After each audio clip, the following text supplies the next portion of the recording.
What's going on, beautiful world? Welcome to another episode of the Black Sheep Perspective. Today is actually the first episode of season 4, man. I took off a couple of months. The rise of the pandemic, the Omicron. We were in November, December. Everybody's busy cooking turkey, visiting families, doing all kind of shit, spending money they shouldn't, things of that nature. So, you got to be choosy with this type of stuff. I didn't want to force it upon anybody, so that's why I took that time off. But you guys are here again. I'm here again. And today's episode is with a good friend of mine that I've known for quite a while who has had an amazing roller coaster of a ride that I just happened to find out and learn some details on. And when I saw her journey building up through social media, because that's what a lot of us do nowadays, right? We feel like we get to know somebody a lot more through their social media, especially if you're expressive enough, and you put certain things out there. And when I saw the route, the path that you took and everything you got into, and I reached out to her, and she's here today, and we're going to talk about her journey and, what took her that route and why she chose, what it is that she does. And I'm very intrigued to hear all about it. Romy, welcome to the podcast. Thank you. Thank you for having me, and congrats on season 4. Appreciate it. Thank you. Thank you for being the first person. We met a long time ago. 14 years ago. 14 years ago. I'm ready. Before you motherfuckers start clowning on us like we're old, tell them how we met, Romy. Tell them what we were doing. Yeah, we were doing a lot of crazy shit. Yeah. We were partying. Miami, South Florida has this, what a lot of the rest of the world doesn't have. I'm not showing off. This is the truth. We got a certain beaches and islands that surround our peninsula. Very small ones, but when you have these islands that are typically used for fishing and stuff like that, they're not like a bunch of islands like Bahamas. But whenever you have these islands, you have sandbars because, the sand builds up from the change of tides and so on and so forth. I'm not going to talk to you like I'm a fucking, marine biologist or whatever. But these sandbars next to these islands, well, down here in Florida, especially South Florida, boats would go out there, tie up to the sandbar, anchor to the sandbar, line their boats up beautifully. Boats will be almost connected to boats. And before you know it, you have what we used to call a pachanga. A pachanga. That was our life. So you were invited out there, and eventually our groups met, so on and so forth. What was that like back then for you? Because you were a lot younger than what I was. Well, you know how I was. I was crazy, party girl, like drinking a lot, and I was doing all sorts of drugs and just out there, just living my life. Were you kind of influenced to do that outside of the sandbar, or is that something that you picked up because of the partying at the sandbar? Which drugs? Because which ones? There's different. But no, I started with that before the sandbars and all that. And are you open to speak about that? As to like, 100%. what was? It's not something I hide. It's part of my journey. I'm always surprised as to how early some people started, what influenced them to start it. And this goes not just drugs. Cigarette smoking always blows my mind. I thought I tried weed out at an early age, like at 13, 14. Tried it out. I wasn't smoking. I hear people whooping my ass at 11 and 10 and 12, and they started smoking. They were already like heavily smoking. Blows my mind. So, we know that all type of things can influence you to make these decisions. What were the ones that led you? And I guess take us through the phases as, when did something else kick in? Well, if we're going to talk about all substances, like with alcohol, my mom had like a little bar. And at 6 years old, I used to go and take a shot before school because it made me warm. And I lived in New York. Oh, mole. Nobody knew. But I just liked it because it made me warm. I don't remember being like woozy or anything, but yeah, I used to take shots. And that obviously had to play some type of role where Of you realize, when you reach for something that you're not supposed to, it can do certain things for you. Yeah, cigarettes, I first tried them when I was like 9 years old. And it was just because my mom smoked, my sister smoked, and it just looked like, oh, I want to be grown too, and I want to smoke. Like, you mimic your role models, right? So I tried that. And I also tried weed for the first time when I was 9. I thought it was oregano. How did that happen? Did someone leave a joint lying around? It was, okay, so my mom, she's one that she likes to bring people in and like Captain Save-A-Hole, and like so many people had lived with us throughout like my childhood growing up, and one of them was my older sister's stepsister. So She like was just like allowing people who were somehow connected like to sleep at the house because they were going through issues or whatever? And shit. Yeah. Wow, okay. So yeah, my mom's super humanitarian when it comes to that. So this girl comes living with us, and she was just like really crazy. And I remember one time, like, she's like, "Oh, do you guys want to smoke like oregano?" And I'm thinking, okay, you know, shit was weed. Why would she say oregano? Because she was crazy. I don't know. I mean, like in prison they do that. That'll get you in trouble, but. Yeah. So she offered that. So you tried it and it was actually That's when I tried it when I was like 9. And you remember getting high? Yeah. A lot of people, the first time they smoke, they don't really get high because they don't know how to inhale the right way and everything else. I remember being like woozy and being like, why am I sleepy? So, and then what? It just continued? No, there was just that one time when I was like 9. I still lived in New York at this time, and I moved down to Miami when I was 12. And at 13, I started hanging out with people that weren't like the best influence, you know, for that age. I was hanging out with older people.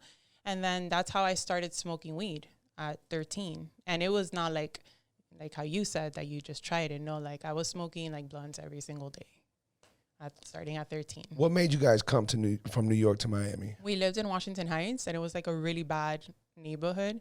So my mom was raising 3 girls by herself and my handicapped grandmother. And she was just seeing how, you know, it was just getting worse and worse and worse. And she did not want to keep having us living in that environment. So she brought us down here. Obviously, if you don't mind me asking, what happened with your old man, your dad? Okay, so my dad, he left when I was about 4 years old. I actually do remember the day that he left. And things just didn't work out between him and my mom, and he just left. He remarried and had, you know, family and stuff. But I always had like a really good relationship with my dad. Like I was always daddy's little girl, even though he wasn't really around. So you guys still maintained contact with him to this day? Well, my dad actually passed away in 2020. Well, he didn't pass away. He actually, you know, committed suicide. So it was really difficult during that time, but. Man, sorry to hear that. I always do that. I always stick my foot in my mouth. It's okay. We just started. Why not? Let's start. Yeah. No, I don't know why I have that track record of I just randomly catch up to somebody and then I ask this question that happens to lead to the most worst story they want to tell me. And it's like, fuck, I had to be the one to ask that of you. Something simple. Still driving that awesome car? Bro, can you believe that shit got totaled like 2 months ago? I'm like, oh, fuck, why did I have to ask that? But your whole face started changing. I'm like, this is the direction we're going. It's fine. Know, it is what it is. But and it's also a good way of therapy, you know that, talking about things. Oh, yeah, but okay, so you guys moved over here. Your dad wasn't really in the picture for a minute. You maintained some type of, yeah, he would visit, and then my family from his side of the family, you know, lives here. So I have a relationship with them. But my dad would come and visit, but I would never live with my dad. I wasn't with him all the time. I did talk to him a lot, like every day. And was your mom still being Captain Save-Him while you guys were in Miami? Always. To this day, the other day, like she doesn't stop. She doesn't stop. How come she hasn't, like, you guys can't get through to her? Have you guys, I mean, there's 3 of y'all. All y'all would have Aquarius. What? Oh, man, here we go. We're going to start with that. So, no, I've talked to her. I'm like, you need to stop. Because she always gets screwed. You know, she likes to see the good in people and help everybody. And she's like, ay, but pobrecito, you know, like whatever. I'm like, what about you? Like, when are you going to be selfish? Was she a little bit too worried about helping other people where she kind of missed seeing you get into bad habits? I don't know about your sisters, but at least you. Would you say that kind of happened? Yes, in a way. And also, like, some of the people that she did bring around, she didn't really see them fully for who they were. And they weren't, like, the best people to have around us. And you say that as because they were influencing you guys, or they were like influencing us, and then, you know, just, I mean, they came from broken homes a lot of the time, so it's just they were not healthy mentally, so that just made us crazy. Like, we're in that energy of like, yeah, what are we gonna do? Right. And then whatever they're saying or acting or overreacting, you're kind of picking that up little by little. And this is obviously through years.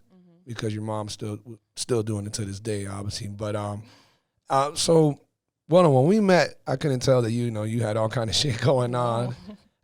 You were definitely a sweetheart that everybody was was fond of, and I think we partied out there for how long? How long were we doing that? I mean, I know I did way more than you, but you came in and out with what, like within a year? Yeah, I mean with the same crowd, but I was doing it for a while. Oh, really? Okay. Yeah. Okay. Anybody who's from South Florida who knows what we're talking about, those boat party days, I'm sure they still do a little bit of it. The regatta as well. I'm sure they still do a little bit of it, but we know it's nothing like it used to be. No, it was insane. It was crazy. Yeah, it was very club-like, like dead ass. Yeah, it was a club on the water. There was people with DJ booths in their boat. This DJ booth would take care of about 12 boats on that side. Then you got a quick little space opening, and then boom, here comes another. And you're getting on strangers' boats like nothing, and everybody's friends, and it's just and reckless. every drug was out there. I remember when it fell apart, it was because there was a huge fight. Yeah, we were part of it, but no, I wasn't like involved like that. It was a massive bottle throwing fest. Yeah. It was literally like a Braveheart scene of these boats were on this person's side and this boat was on this person's side, and bottles just went flying 20 feet. People, it was bad. It was ugly. It was messy. It was bloody. Cops came in the water. Imagine that, cops being called to come out there. So and then that's what changed the dynamic of everything. It never became the same. So, take us past that, Romy. So, evidently, what people don't know is, you met somebody who happens to be a friend of mine as well, good dude, and you got married. We got married. Yeah. I got pregnant, and then once I got pregnant, I was just like, oh shit, like I cannot keep on the path that I am. Right? I want to do better for my child. So obviously, like I stopped doing all the drugs, and I was just really focused on just being home and with my family and my kid, and I wasn't like going out anymore. I definitely never like did like cocaine again, and weed is weed. I mean, yeah, we'll get back to that, but whatever. But not while I was pregnant. I didn't do anything. So once he was born, like I have such a beautiful connection with him. Like I always say, like he's the one that saved me from being like really like going down off the deep end. Right. And just time started evolving. I started getting into my physical fitness. Like I always worked out, but I never really understood like what really was healthy. And then I always suffered from depression and anxiety. And I realized like once I started working out that it was making me feel better. So I got heavy into like, I'm working out every single day, no matter what. And through that path, I started finding other things. I started going to therapy. I do have a lot of childhood trauma that I wanted to resolve. I wanted to be a better parent for my kid. And in that process, my therapist advised me, oh, you should try yoga. And I'm like, absolutely not. You couldn't see yourself going that far. Absolutely not. I'm not. That's very boring. I like to run. I like to lift. I like to move. And she's like, just try it. And I'm like, I'm like, fine, I'll look up. During that time, there wasn't any like yoga studios like there are now. Like there was nothing. So I made the effort and I looked up. There was nothing around. I'm like, okay, I tried. So when I go back, I'll tell her that I tried and there's nothing in my area. But then like that same week, somebody that I follow on Facebook posted that her friend was starting to teach yoga in Kendall. And I was like, fine. The universe is talking to me. It's literally, I'm like, fine, I'll go. And then when I went, I was like, where the hell is this place? It was like at a warehouse.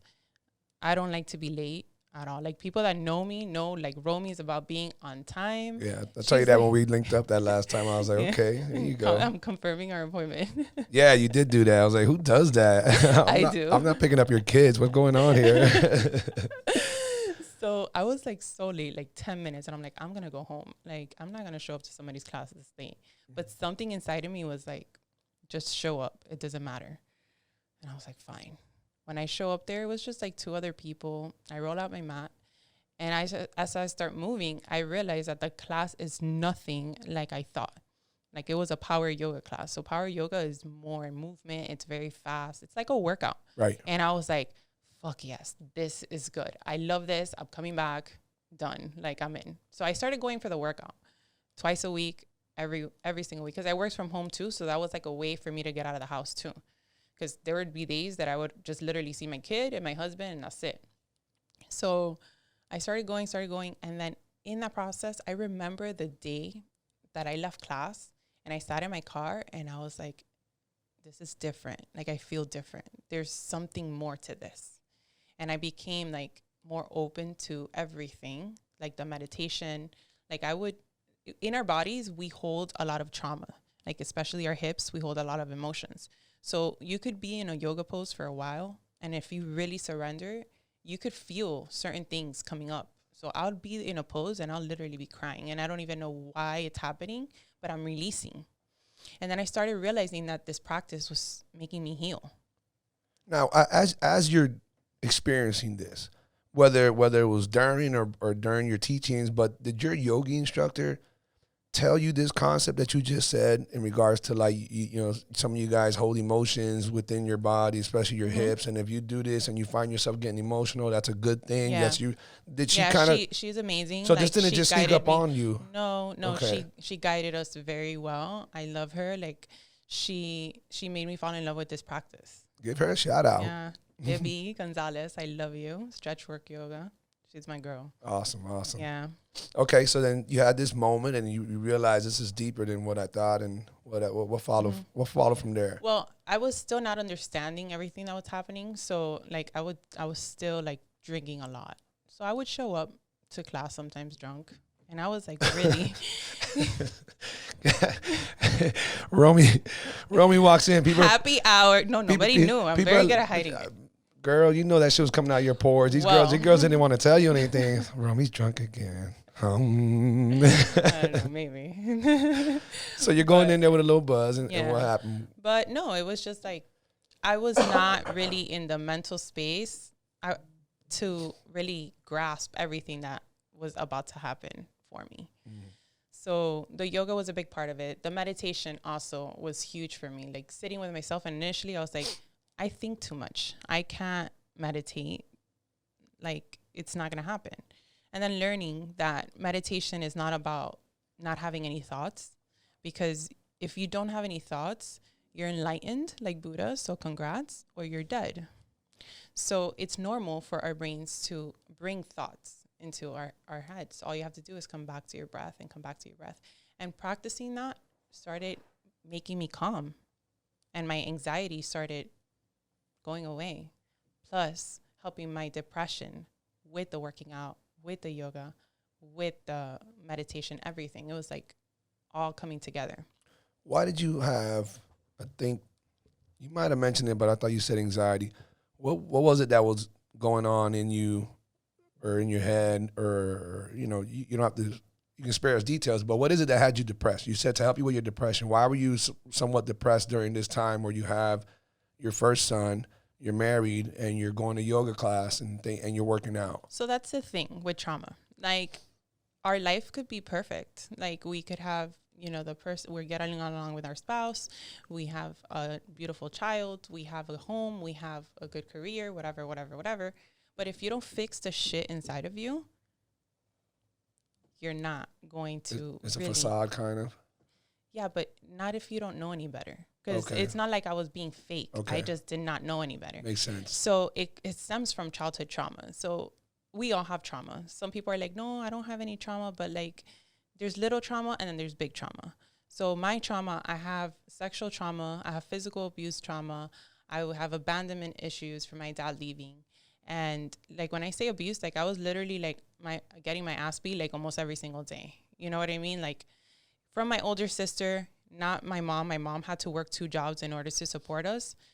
So it was just like, I never felt safe, and I was always scared, and I was always anxious. Like, what's going to happen today when I get home?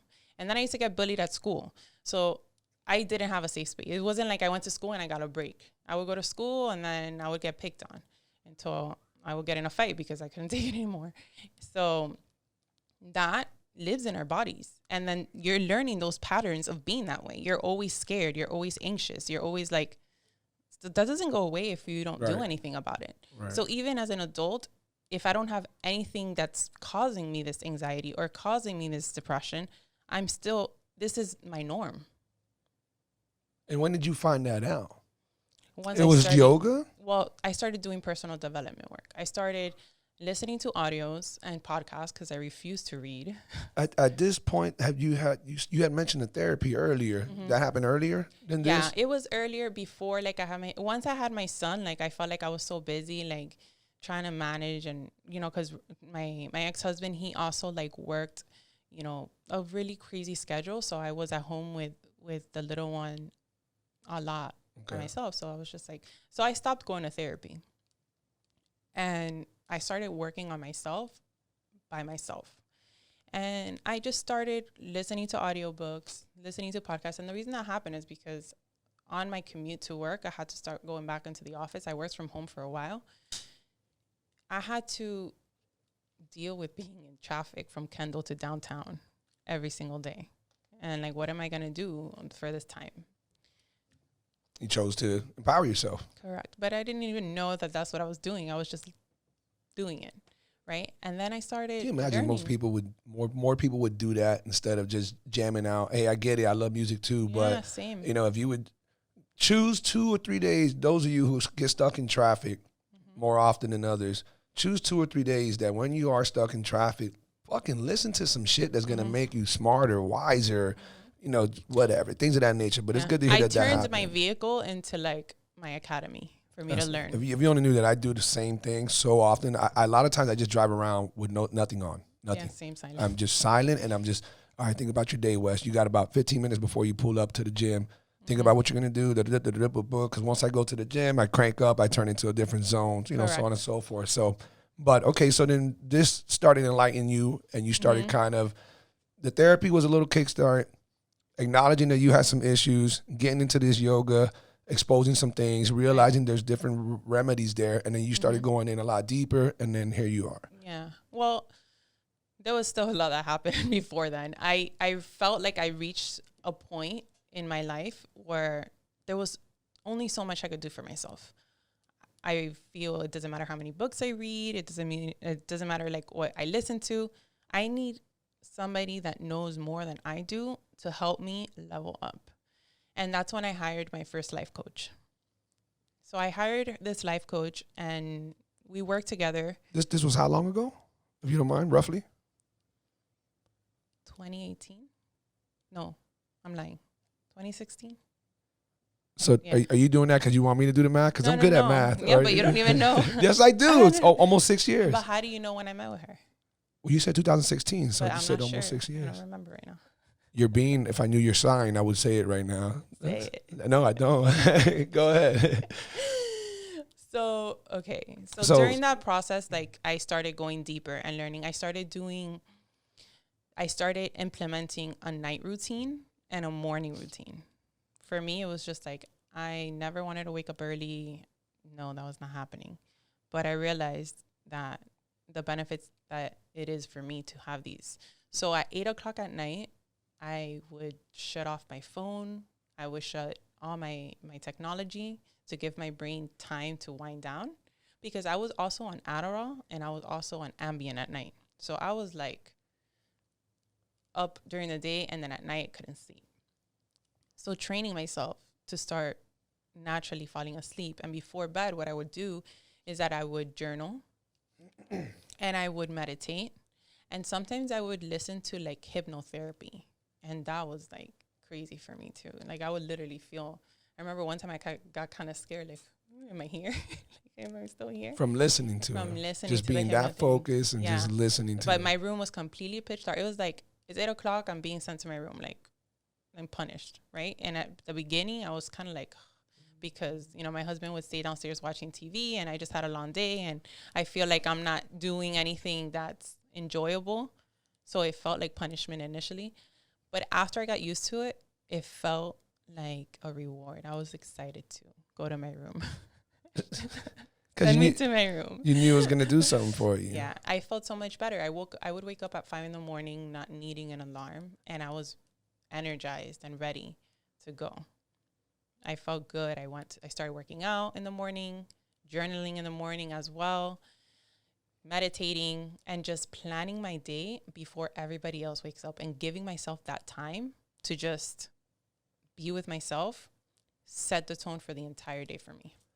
I swear I'm going to make an Instagram clip of what you just said, because that's one of the best formulas of what somebody should do, or at least attempt to practice if they want to kind of figure some shit out, slow down their days, give themselves more time, get that blood pumping when it's most necessary, which is in the beginning of the day. That way you can tackle it on the rest of the day. Something that a lot of people don't do, and they tend to make it seem like it's harder than what it is. You just got to break the habit. You got to start the habit by breaking the habits, and it'll happen, and you'll see it quick as shit, and before you know it, you'll realize, man, I should have been doing this a while ago. What's up, everybody? Just want to take a quick second to tell you guys thank you so much for all the love and support. We are officially into season 4 of the podcast, and I have an array of brand new guests that you guys are going to love. For now, enjoy the rest of the show. Okay, so let me ask you this, though. So you mentioned your husband, but then you also mentioned an ex-husband. We'll get into that. At the time, while he was, assuming he was still your husband, how was he taking all this? Because, you know, significant others, especially when you're living together, it's different when it's boyfriend, girlfriend, even if it's a serious relationship. When you live together and you're married, sharing a kid, he's seeing this unveiling occur. You know, he's seeing the Romy that he knew when he met at this point 3-4 years back. He's seeing her become a different person, trying different things that, you know, you've never been known to do. I know Roger's a great guy. He's always been the calmer out of our group back then versus, you know, his brother, which don't get me started on that guy. But so how did he take this? How did he take it? What do you think he was, you know, was he questioning it? Was he very supportive? Was he like, okay, you're going through a phase, go ahead and handle that? Well, supportive, always. Like, I can never say anything negative about Roger. Like, that's awesome. No. Kudos, homie. Kudos to you, bro. To this day, like, we're still really good friends. And I know that seems kind of weird for people because I don't know why I hate that. Yeah, they're like, it's so normalized to have baby mama drama and, you know, daddy, whatever. But we're not like that at all. So he's always been supportive. Whenever I've wanted to try anything, he's always stepped in to like help me, to allow me to do whatever it is that I need to do. He knew about your trauma. He knew about what, you know, almost whatever, all of it. So he was very understanding of, you know, hey, you know, you're going through shit, go ahead. You know, and he would see me go through my shit, like, and he didn't know what to do because he's not used to that. You know what I mean? So It's just like he did whatever, as much as he could do based on the capacity that he knew. But he always supported me. When did you guys have this second kid? Your oldest is 6, 5, what is it? My oldest is 11. Oh, God, he's 11. Yeah. Damn, time flies. Yeah, he's 11. And my youngest is going to be 4 this year. He's 3. Do they have similar characteristics, or they're very different? They're extremely different. Even when the oldest was 4? Yes. Still, he was different at 4. Especially. My toddler, I love him to death, but... He's a wrecking ball? He is a wrecking ball. And he was born when? He's a Scorpio. Oh, Lord, he's Scorpio. I wanted a Scorpio, right? That's what I wanted, so that's what I got, and... My mom says that he's just like me. So, again, if you don't mind me asking, and I know we spoke about this, you know, when we had lunch that day, did this transition that was happening with you, or once it happened to the next level, you know, we're always transforming unless you're fucking complacent and you're stuck on where you're at. People like you, myself, we're always trying to become better, become wiser. So it's an ongoing process. But during this transition, this process, at some points, did you reach a level where it was like, that hurt you guys' relationship, or was this something outside of that? Because for you guys to be so cordial and so everything, you speak so well about him, and that's awesome, you know, very unheard of ordeal between parents that split up. What was it that made you guys go choose your separate routes? I was a completely different person than when I got with him. Completely. Once you... And I honestly, I wanted to make it work because we got along great. We were good friends. We were great parents. But there was just not a connection, like a romantic. It was very platonic. Like, he was my friend, you know, like we were roommates and we hung out. But it wasn't I knew that there was more that I could be feeling towards the person that I'm with. Did you speak to somebody professional about anything like that at the time? A therapist? No. I guess, I don't know. No. I mean, my best friend, she's a she's a spiritual advisor, and she does like readings and stuff like that. So she's my person that I talk to now, and I'm her person. So we're there for each other. So that's as far as we went with that. But I was working with another life coach during this time that I initially hired her for my business, like business wise. And because of the whole pandemic and everything, like things got stalled with my business. So we worked on other stuff. And I knew, my best friend Maya tells me, like during a reading, she goes, you're not going to level up in your life until you decide what you're going to do with your marriage. And I'm like, okay, so I'm going to decide to make it work. This is my decision, me being a smartass, right? Then I'm having, like, not even a week later, I'm having a discussion with my life coach, and she goes to me, you're not going to level up in life until you decide what you're going to do with your marriage. And I was just like, got it. This is not Maya. This is not Paige giving me these messages. These are like my guides speaking through them. And I know deep down inside, like, what I need to do. And as soon as I hung up the call, like, I went downstairs and we had this conversation, and he was in agreement too, because he felt it. Yeah. I mean, the energy's there, and you realize it. Sometimes, I mean, what a weird, pleasantly bad situation to be in. Does that make sense? Mm-hmm. You know, 100%. It wasn't going to go much anywhere else because it was so pleasant. Mm-hmm. But really, that was the decision that had to happen, right. You know? And, well, at least you guys have the great relationship that you do have right now. And I know he's an amazing father and all that. So, it was so obvious that I was so scared to tell my son, because I was like, he's going to be destroyed, whatever. When we told him, we sat down with him, his response was like, that makes sense because you guys don't even act like a couple. Wow. He was like, what, 9? 10? Wow. Yeah, 9 or, these like kids 9. observe, man. Yeah. They're not talking to you about it. That's not what you want to teach your kids. Right. I mean, we spoke about that. A lot of times people think that forcing their relationship when they know that they want to go separate ways for the sake of the kids, they think that's the right thing to do because you don't want to split a happy home, or you don't want them to think, you know. But the truth is you're hurting them because they're recording little by little whatever's going on, whether it's a lack of love, lack of companionship, or arguments, violence, whatever it might be. Mm-hmm. So you shouldn't be together, you know, and I commend you guys for making that decision. I'm so grateful for him, and I have his back. He's going to be my family forever, and if anybody that I get with cannot accept that, they're not going to be for me. Right. You know, so we have that understanding. And then so all y'all watching, talking about, damn, look at those clear eyes. She's beautiful. Oh shit, she's single too, man. Roger's gonna be right there. He's gonna decide who he's gonna approve. Okay. Always. No, he doesn't get involved. He's actually very supportive, but it's part, and it teaches my kids like a healthy relationship to have, regardless of if things didn't work out or not.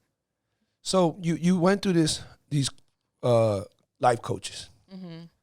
It seems like they played a nice little significant role at this point, you know? Yeah. And first, you know, because I remember when we had this conversation, I was like, you know, the life coach topic, you know, I used to be a little weird about that. I used to, I guess, clown sometimes on the whole concept, but it was wrong for me because I was relaying that to these young ass life coaches and influencers. And I'm just like, who the fuck you coaching? You haven't even lived literally a quarter of your life. And I'm going to say something about that. When I worked with my first life coach, because of everything that I was learning and I was really like passionate about it, there was this guy that I used to work for the state, for DCF. And he would send like positive emails to the whole call center. And we had 3 call centers, Miami, Jacksonville, and Tampa. He was in Tampa, and he would send these emails to everybody. So I would respond to him, and him and I started building a friendship, and just from there, he did leadership groups in Tampa and in Jacksonville, like training groups. And when he was going to bring it to Miami, he's like, hey, do you want to join me and let's do this together? And I was like, sure, let's do it. You know, I enjoy this stuff.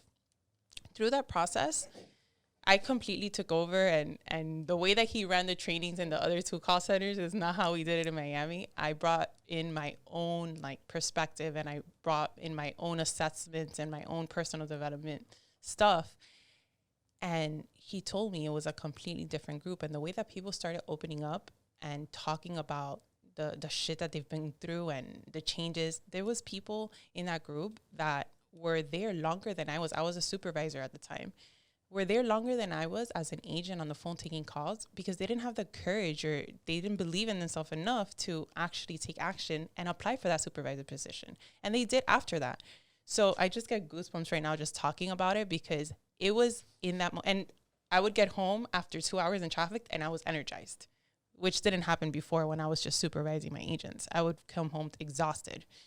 So I started realizing that there was something to this and that I was actually really good at what I was doing. And then seeing the changes, not only at work, but the effects that it was having in people's health and in their families and in their careers. And then when I had my last session with my life coach, I go, I think I finally figured out what I want to do with my life. And she's like, what? I'm like, I think I want to do what you do. I want to life coach people. And she just smiled and she's like, I've already known this for a while. As life coaches, we don't want to put the idea in people's head. We plant seeds because we don't want it to make it seem like we're putting, making decisions for you. Mm-hmm. So she says that she already realized that I would be so good at it because I've gone through the shit and I've done the work. Because like you said, there's people that want to be life coaches or want to do this because they think they know, they give good advice. Right. It's not about giving advice. First of all, who the fuck is telling you that your advice is good anyways? Right. You know what I mean? Yeah. So a lot of people go that route with that expectation that they know how to give good advice, but they haven't done any of the work. I see it all the time. People that are telling people to do all of these things and then they don't do it themselves. Right. Cringe. Cringe. Now, did you get into the yoga before? Not you get into it. It was before the life coaching. When you became an instructor? Mm-mm. No. Okay. I know getting into it was okay before. Mm-hmm. So you make this decision, and did you become what you have to? First of all, how do you become a life coach aside from the experience? You got both sides of the experience. You went through the fucking ringer, and then you got coached into being, how to handle things and so on and so forth, blah, blah, blah. Now, what do you do to make the next jump into, I want to be a life coach? Well, I wanted to go through a certification program. I also was sent back to work at home. I got a unit I could supervise working from home. So I made the most of my time working from home because I also wanted to get my NASM certification and I wanted to do my yoga teacher training. So I'm trying to do all these things. For those who heard NASM too fast, that's National Academy of Strength and Sports. NASM. Is NASM? Yes. Medicine. National Association of Sports Medicine? Yes. No, yeah, that's what it is. I said it wrong the first time. Come on, man, don't do this to me. You're making me look bad on the podcast, Romy. I'm just looking at you. I'm allowing you to speak. You're not helping me. I need a life coach right now. This is me as a life coach, literally. Yeah, exactly. I allow you. So let's talk about that really quick. I would think that most people are going to imagine that life coaches are supposed to be like, very zen, very peaceful, very a certain amount of energy, maybe religiously, minded, whatever, things of that nature. You seem like a life coach who would be considered tough love, talk some shit. Hey, bitch, you're being soft. You need to do it. That's exactly how I am. Like my clients call me like no BS life coach. And some people can't take it. And that's why I have like an interview process. I let them know to see whether or not you're going to be the right choice for them. Yeah, correct. Because I respect everybody's time. The way that I expect people to respect mine, I respect people's time. I'm not going to waste your time. You're not going to waste mine. So I make sure that they know this. Like, if you're not okay with me talking to you, like, when you're not doing the shit that I'm telling you to do, we're going to show up in our session and I'm just going to look at you like, what do you want to talk about? Because you didn't do what you were supposed to do. Right. And some people need that, but some people think that's too much and that's too tough. And that's okay. Right, everybody. Hey, that's 100% okay. If someone was brought up differently, pampered differently, and you, the only way you're going to get results is if you hold my hand and let me get away with certain shit, then maybe you need a different life coach.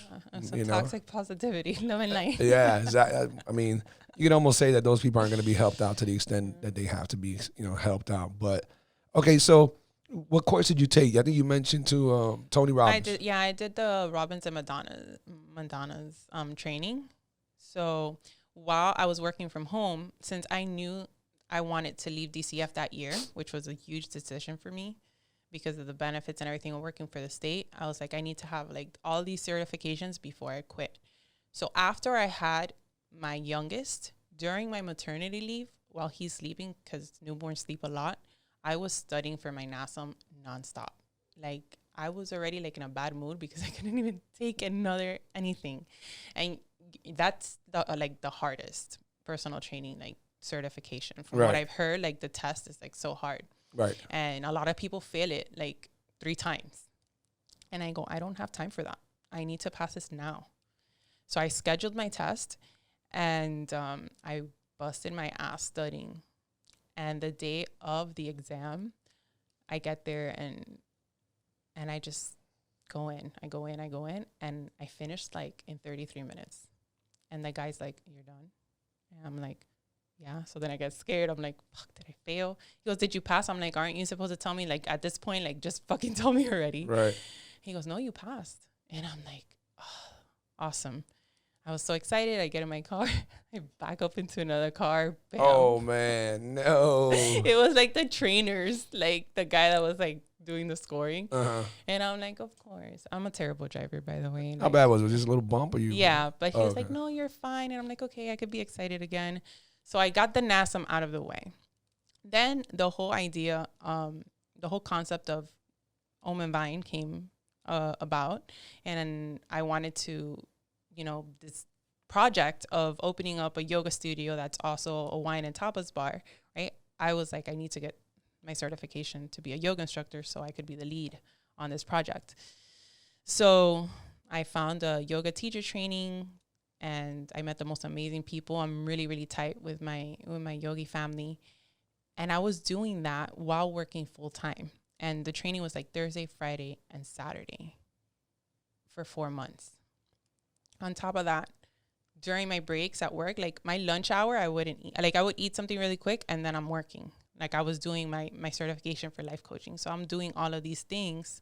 Plus, I'm still waking up early as fuck, doing my morning routine and doing my night routine. Like that did not change. That actually helped me be successful and being able to focus. How much sleep were you averaging during those times?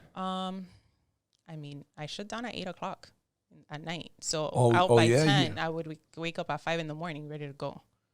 You would go to sleep at 8? I would shut down. I wouldn't go to sleep at 8. I would shut down, like phone, be in the dark. Okay. And then read, you're definitely sleeping by 10. Yeah. And then you're up at 5. 5.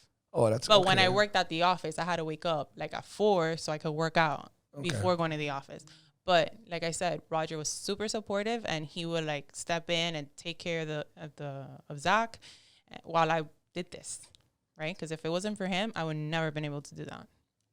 It's really hard now as a single mom. I imagine so. That's a tough thing to do, especially you're a very busy woman, very busy. Yeah. So you mentioned Om and Vine, so that people know exactly what we're saying because it's not a full word. So Om as in O-M, Om. Pronounce it right, Om. There you go. That is obviously a yoga thing. It's a yoga studio, and it's also no. I mean the Om. The yes, Om. Yes, we chant Om. Is that a tantra? Is it? I don't know if I sound like an idiot, tantra. but I didn't say tantra. I said, hey, next episode. No, I know. I don't know about that, but I know that tantra is supposed to be. Obviously, you know exactly what that is. I've heard of tantra. Obviously, it's something sexual, right, or some shit. Okay, so you open up a studio for that one? We do workshops there to teach people it. You all gonna get arrested. No, you better make sure ain't no illegal shit going on in there. It's not what you think. Okay, so but the Om, first of all, where does that come from? That is how people channel this. What a wave, right? A certain sound wave that does something. So I open all my yoga classes and end them with Om, and it's like the universal sound of like unity, right? So when we're doing these vibrations, they're literally clearing our bodies. Go ahead, Om. I can't. I don't have that in me to do it like that. What do you mean? Of course you do. I can say Nah. Not Om. Okay. So we'll practice later. That's right. Yeah, let's do that later. People don't want to hear me my deep voice. My friend. Sorry to get off topic really quick. I'll come right back to it. My best friend Chris. We just went camping on Christmas, and we were drinking, and he starts cracking jokes. I forgot how he was cracking. He was asking me about the podcast. He said, "Hey man, when are you gonna bring back the next season? Season 4?" So I told him, I explained everything to him, and I told him you were supposed to be the next one and whatever. And then he goes, man, I can only imagine you once you get to Joe Rogan's age, you're going to sound like, and then he starts doing this deep ass, like a biker voice, like, yeah, welcome to the Black Sheep Perspective. Like, he just really took my voice to, I'm like, and I'm laughing. I'm like, why'd you choose to make fun of me like that? He's like, because of your voice, dog. I was like, what's wrong with my voice? He goes, no, it's great right now. It's scratchy, it's this, yeah, it's that. But it just sounds like, in the future, especially with the amount of weed you smoke, that you're going to sound like this. So, yeah, I don't do ums. I'll work on it, though. We'll work on it. So this concept came together, and it's a concept that's not out there. Like, I know that there's, places that do yoga, and then they do beer and wine, whatever, but there's not a place that's dedicated to both. So OM, and, as in the sign. Vine for the wine. And initially, when we thought about this, I was just like, yogis are not gonna approve. Yeah, I wanted to get to that. Yeah, this is not gonna sit well with some people because they're all high and mighty. But shots fired. I was just like, you know what? Yoga did so much healing for me. So if I could fucking lure people into the yoga community and fucking help them heal with wine and tapas and beer. Fuck yeah. Fuck yes. Totally agree with you. Everybody has a different style of practicing what it is they do. You don't have to be completely traditional. And healing happens. I see it when my workshops, when I do my moon ceremonies, and the messages I receive, and it just reassures me that what I'm doing is the right thing. Well, first of all, congrats. I remember when you first opened it and you were shouting out, and unfortunately, I haven't been there yet. I asked you, hey, when are you there? And all the times that you said, I was like, that's when I'm training clients. Yeah. But I definitely want to go there. I've never done yoga, but I feel like I do yoga all the damn time because I do jujitsu, I do MMA, I do these long ass stretches, I do my tripods. Believe it or not, I got a mean ass tripod. I'm saying that right? The headstand? Yeah. Okay. And and this doesn't defend other weed smokers, but me as a weed smoker, I have my times that when I smoke, I really zen out on purpose. Now, granted, it's not the whole, and what you guys do, but in my combined methods, I am into meditation. I just do it differently. So I'm definitely willing. I'm not someone stubborn where I would try the yoga, but you got to lead it. I got to, I'm not going to just go anywhere else. Now you started serving. So when you did that, when you announced it, I remember I gave you a big congrats, and I was like, what's the concept you told me? I said, man, that's pretty dope. I've never heard about that. The food is amazing. You keep saying that too. You guys just added, I think, croquetas? No, we've had croquetas for a while. My mom is the one that actually makes them. My mom cooks homemade? Amazing. What? Yes. She makes amazing croquetas, and I was like, we got to have these on here. And they're literally called Mama's Croquetas on the menu. That's awesome. Yeah, we have But there's no kitchen over there. They bring the food, or is there a kitchen? Well, my mom makes the croquetas at home. And then we warm them and cook them at Home and Vine. But no, we have a little kitchen prep area. Nice. Because we have salads and sandwiches, and we have a whole bunch of stuff. I remember I saw you posted one of your clients posted a picture, and it was like two of them with their feet laid out like if they just finished a yoga class, and then 2 cups of wine. Yes. And they said something like, What a great feeling. I can imagine that if I just did a dope-ass yoga session, estoy relajado, just feeling great. By the way, would you like a cup of wine before you have to get up, roll your mat up, and go here and go there? You see, all those times I went to yoga drunk, paid off. Oh, shit. Oh, my God, it came back. You're right. You won that one. Circle back. You won that one. That's a damn good call. How dare these ladies look at you differently? How dare you? Because you're doing the, I was going to say scorpion. Is there a scorpion pose? No. I'm going back to Tantra. Fuck. No, astrology. Where are you going? No, but because I was going to say that when you were getting certain poses, it'll squeeze a burp out of you, and that's when they smelled that you've been drinking.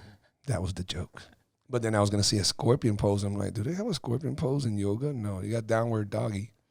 Yeah. And then some other things. I got to learn those things. You're looking at me like, Wes, you got to learn those things. I just have to let you and allow you. What? To shoot myself in the foot by saying some dumb shit? This is the life coach that we all want, man. Yes, exactly. Sit there like your mom back in the days, just looking at you when you were saying dumb shit. You don't even know. Nah, then they're just like, never mind. Let me just be real with you right now. I'm like, thanks. So you're still doing the life coach on the side. I don't want to say on the side. I mean, you're just balancing all this out. So you are a life coach without a doubt. I happen to know one person that you helped out immensely. Shout out to Isel. Plus, you're obviously co-owner of Almond Vine, and you do yoga. Actually, you lead classes, several classes at your restaurant, your place. Yeah. Is there something else? Was that say that's a lot of things, girl? I know. I had to stop doing like one-on-one like private sessions. Right, because you're a trainer as well. Well, that's no, right. I stopped the personal training like a while back. But I mean, like the yoga privates, I would have clients that I would see all the time, consistently. I just stopped that. Now I just do private one-on-one sessions with sound healing meditation if the person wants to book that. But I don't do packages for yoga because I literally do not have the time. Right. At all. You think it's time to scale up and find somebody to take these people, or are you hiring, things like that? Take what people? Oh, hire other yogis who can, take on the load. And, you gotta make some money. Yeah, I do. No, I do. Like, if not, you cap yourself. No, it's fine. I just recommend other yoga instructors, but some people are just like, no, if it's not you, you just said that though. Well, I mean, that's. I remember when I was at the UFC gym, and I became a highly, everybody wanted to train with me. When they wanted to do MMA, I don't want to say personal trainer wise. There was a lot of us who were good. MMA, I was definitely one of the top dogs without a doubt. And that's not shitting on anybody, but it was just known. And, when I would train somebody and they asked for a different schedule, a different time frame, and I'm like, I'm not getting up at 5 for that. Or I'm not leaving here at 9 p.m. Correct. When I'm up at 5 every day. Correct. It just wears me out. But you know what? It's okay. I want you to keep going. I know this guy, Richie. He's fucking awesome. He's a great MMA coach. Richie was an awesome coach. Marty, they're the first two guys, I think, when it comes to MMA. And there's nothing against them, but you just get attached to your person. You like their vibes, you like their energies, you like, hey man, even though you're teaching me great stuff, I love our conversations. I love your advice. I love to hear your stupid stories, whatever it is, And a lot of that, when you have clients, a lot of that comes, the conversations, the being with them, and they just talk, and you're like a support for them. So you build that relationship with them, and that's what they want. Exactly. What's up, everybody? Just want to take a quick second to tell you guys thank you so much for all the love and support. We are officially into season 4 of the podcast, and I have an array of brand new guests that you guys are going to love. For now, enjoy the rest of the show. So I got a quick funny story that I think would be a great way to lead us into a topic I want to talk to you about. So I have this client of mine, and Sylvia, I know you better be watching. And she's amazing, and I train her kids. Daniel, he's a stud kid, 15 years old, and Amanda. But anyways, she's always trying to find me a girlfriend. It's like everybody I know want to, I take it as such a big compliment. I'm beyond flattered. People just feel like, I guess, in essence, Wes, you're a great dude. How come you don't got a girlfriend? That's just basically what it boils down to. Hey, man, you're a very level-headed, da-da-da-da-da-da. You should have a girlfriend. You should be married, blah, blah, blah. So she's always been asking, and she goes, hi, Wes. She asked me, what are some characteristics you like? And I just told her a few different things. And I said, I definitely like tattoos. You don't have to have them, but I like tattoos, And I said some others, got to be fit, has to live healthy. As in preferably healthy choices. It doesn't mean that we can't, go straight, eat some fries. Just, choose a healthy life and whatever. So one day she comes back because she just restarted with her yogi who happened to move out of town and then came back, something like that. And she goes, oh, you Wesley, I got the perfect person for you. And I said, who? I said, man, don't do that, Sylvia. Like, I'm very picky. I don't want to reject your friend, and I don't want you to look at me differently when I'm like, yeah, your friend ain't cute, So let's just not go there, because it's a weird thing. I've had people come up to me, oh, trust me, my niece is beautiful. And I'm looking at your niece, and how do I tell you this? She's not fucking beautiful, bro. She's beautiful to you because you're related, but she ain't beautiful, I just don't want to be put in that position, and I don't want to lie neither. So I said, no, you don't got to show me. No. She's like, no, I'm going to show you. Listen, before I show you, she's got ojo claro, okay, clear eyes, which I didn't even mention that, but she just said that because she knows that's a quality. Her whole arm is tatted. Now I'm like, oh, okay, you got my attention, fine, whatever. Blah, blah, blah, blah, blah, blah. Sounds good. She likes to do oceanic stuff. And she's a yogi instructor. I go, man. She goes, ¿Qué? ¿No te gusta lo que hacen yoga? I go, no, I got no problem with people who do yoga, but she's the instructor. She's a yogi. She goes, yeah, she's my instructor. And I said, before you even show me the picture, whether I like her or not, 9 times out of 10, I'm not gonna full blown vibe with a yogi. Like, I can vibe with them. We can be cool and friends, but that intimate, that I'm attracted to you, spark and whatever, there's always exceptions.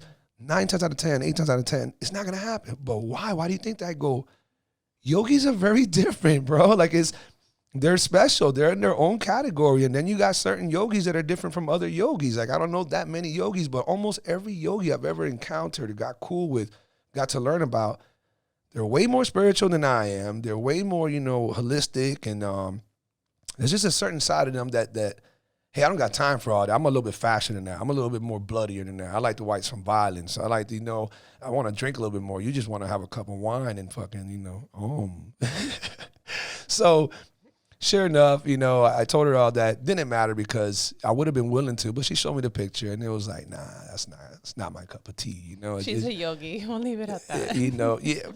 Damn.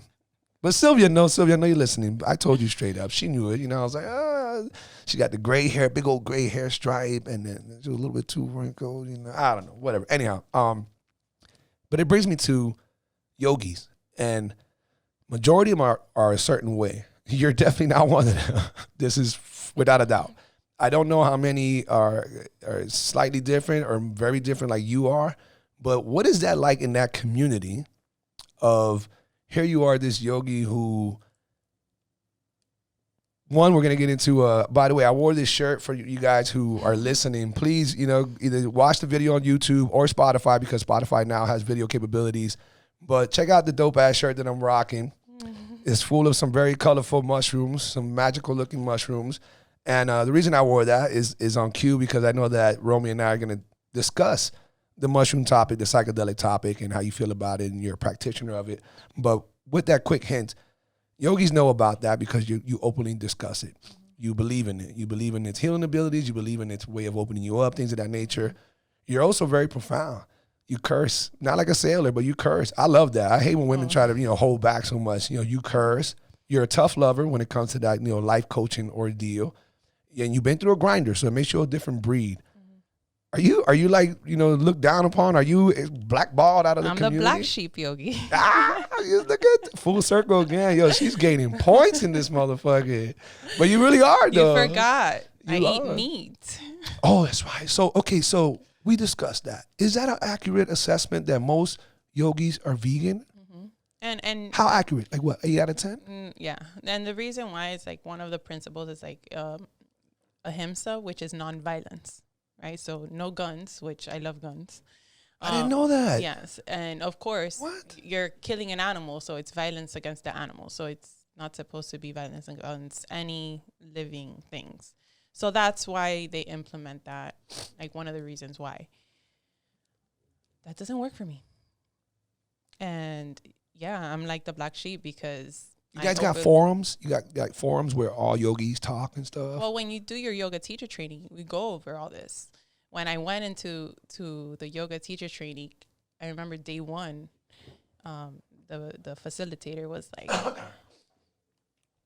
I'm not going to ask you guys to be vegan, but maybe like vegetarian. And I'm like, nope, absolutely not. That's not going to happen. I mean, I've tried it in the past and it doesn't work for me. My body does not respond well to eating like all these legumes and all this crap because a lot of like the vegan protein sources is like full of like crap, like chemicals, and the fake cheese is full of crap. Right. It's just, that's not how I eat. Like I eat more like a paleo type of diet, like whole foods and meats. And that's what works for me. I tried the vegan thing and I was miserable. I was in a bad mood. I was super bloated. I was just like not happy. You got into astrology. Correct me if I'm saying that right? It was astrology and zodiac. Is that combined? Or yeah, they're the same thing. Okay, they are. All right. You give me that look again, Romy. This ain't right. All right. Was that because of the yogi teachings? Because that's what most of y'all are into? Or are there yogis who don't practice that? It came up now. There's yogis that don't practice it, but it came up during my yoga teacher training. And I'm still like learning because there's so much to learn about it. But it made me realize so many things. So for example, Roger is an Aries. And Aries are very like, you know, strong-headed. They're like, they go head first, they take action, their initiative, whatever. And like Roger's not like that. And then his ascendant sign is Gemini. So Gemini, you know, funny guy, you know, great with sales, like, you know, great with talking and stuff like that. And then his moon's in Cancer. Cancer is like patient, nurturing. It's connected to the moon, which is like the mother. So when I learned this, I'm like, that makes so much sense of why Roger is the way that he is, because anybody that knows what an Aries is and anybody that knows how Roger is like not the same at all. But then every time I would read something about Aries, I'm like, that sounds more like me than Roger. When I pull my chart, my moon is in Aries. So your moon is like your emotional self. So that's how you react to things emotionally. How long did it take you to learn all this? This sounds like a lot to fucking memorize. It's a lot. There's a lot that I don't know. I'm not going to sit here and pretend like I know all this stuff, but it's a lot to process and a lot to learn. So once I learned that information, shit started making sense. And then I would see Aries. So I'm like, Roger, read this. Tell me, does this sound like you or sounds like me? Without showing him that it's Aries. He goes, that's absolutely you. And I go, this is Aries, right? Like certain like things. So my, like, naturally who I am is like an Aries, even though I'm a Scorpio with a Scorpio ascendant. So I know there's people listening who are probably skeptical of the whole, you know, astrology or, you know, just how those things tie. But I think a lot of us, including myself, it's easy to entertain because, man, there's a lot of coincidences. Man, sometimes there's some accuracies that it's like, whoa, you know. Now, I'm not going into card reading and all that stuff, which I think you've dabbled in it as well. But, you know, we it's easy to look at it with a kind of an open mind, but not as easy to convince us that this is as accurate as some people, maybe yourself included, believe. You really believe these things are pretty fucking accurate? Like you would, you know, I don't want to say live and die by them, but to an extent, yeah? Yeah. The more you dig into it and, like, you read more about it and you go deep and start looking at the different planets and, like, what different people are about, yes. So when I'm going to send you your whole entire report. Okay, I'm glad you just said that because, so you guys listening, right? I asked Romy, you know, we did lunch about 2 weeks ago, right? Maybe 3? Like 3. 3, because you postponed us. Excuse me. Whose roof was getting done? Oh, that was the second time. That was the first time. No, the first time you asked for it, you said you were going to have a busy week and wouldn't it be a good week, so on and so forth. Yep. Guaranteed. It's on the text. Anyhow. When we talked about this when we did lunch, I said, man, I would love for you to do my reading. Mm-hmm. And you said you'd do it and so on and so forth. So when you first came here, after we got bombarded by the dogs and all that stuff, and we were sitting down and getting ready, I said, hey, where the fuck is my reading? Because when we got postponed, I texted you, I messaged you, said, hey, what's up with that reading? Like, I thought you wanted me to do it on the podcast. Well, I go, yeah, I would love for you to do it on the podcast as well, but now you got me anxious. I want to hear it.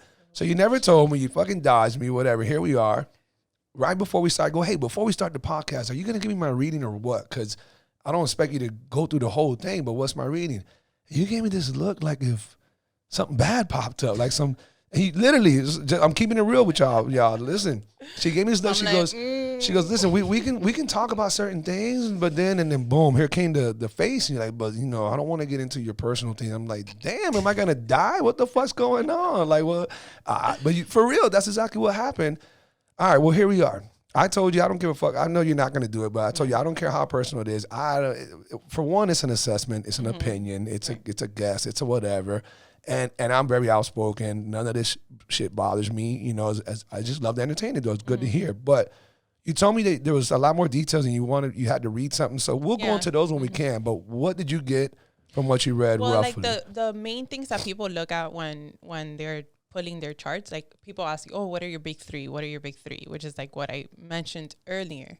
So you have your moon sign, which is what your emotional self is, who you truly are when nobody's around, like the the way you handle your emotions, the way that you react, that's your moon sign.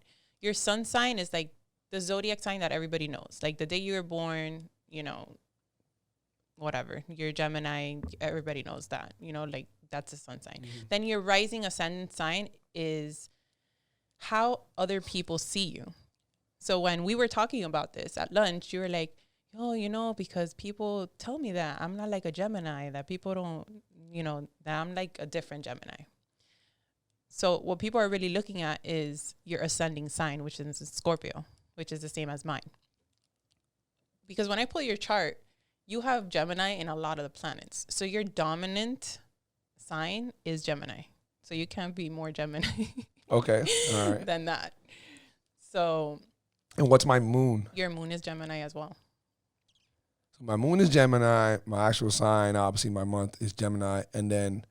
Your Scorpio ascendant. Scorpio ascendant. Mm-hmm. So your ascendant or rising sign. It's the same. That's, you either say rising or ascendant. It means the same thing. Why do they like to say like we're like the crazy ones? Geminis, yeah. Because of the whole two-sided thing. Is this the personal part? Well, you know, no, I mean, okay, so I'm gonna get murdered or some shit. So I mean, Geminis. Yeah, I mean, I have a weird relationship with Geminis. I just can't really connect, but it depends on their moon too. But your moon is in Gemini. So I don't even know why I'm sitting here, but okay. No, but I realized that with men, it's different. Man. It's different with men and women. Like my dad was a Gemini and we got along great. But when he would drink, I could not. He like Gemini all over, flip-flopping and like just going back and forth. And I just couldn't deal with my dad. Would you be, and I'm asking this because I think I'm the exception. Would you agree that regardless of what sign you are, how dominant, whatever it might be, like me, Gemini way, all the way across, that you're thinking I'm doomed? I know it. I know you are. I can sense it. Can people alter that by conscious means of like, 100%. Hey, I acknowledge that, you know, this, that. So can they maybe not phase out because that sounds like, you know, like you matured in something that, like you grew out of it, but can you teach yourself to pull apart from some of these things that keep you so, you know, categorized as your sign? 100%. And that's actually a really great question because that's the reason why I pull my clients' charts so I could teach them. Because me as a Scorpio, like Scorpios are known, like the bad, like the negative part of it is like vengeful. Like, you know, if you do something to them, they're going to come back for you. They're very like strong, whatever. And they're jealous, very, very jealous. And that was me. Unhealed Romy was all that, right?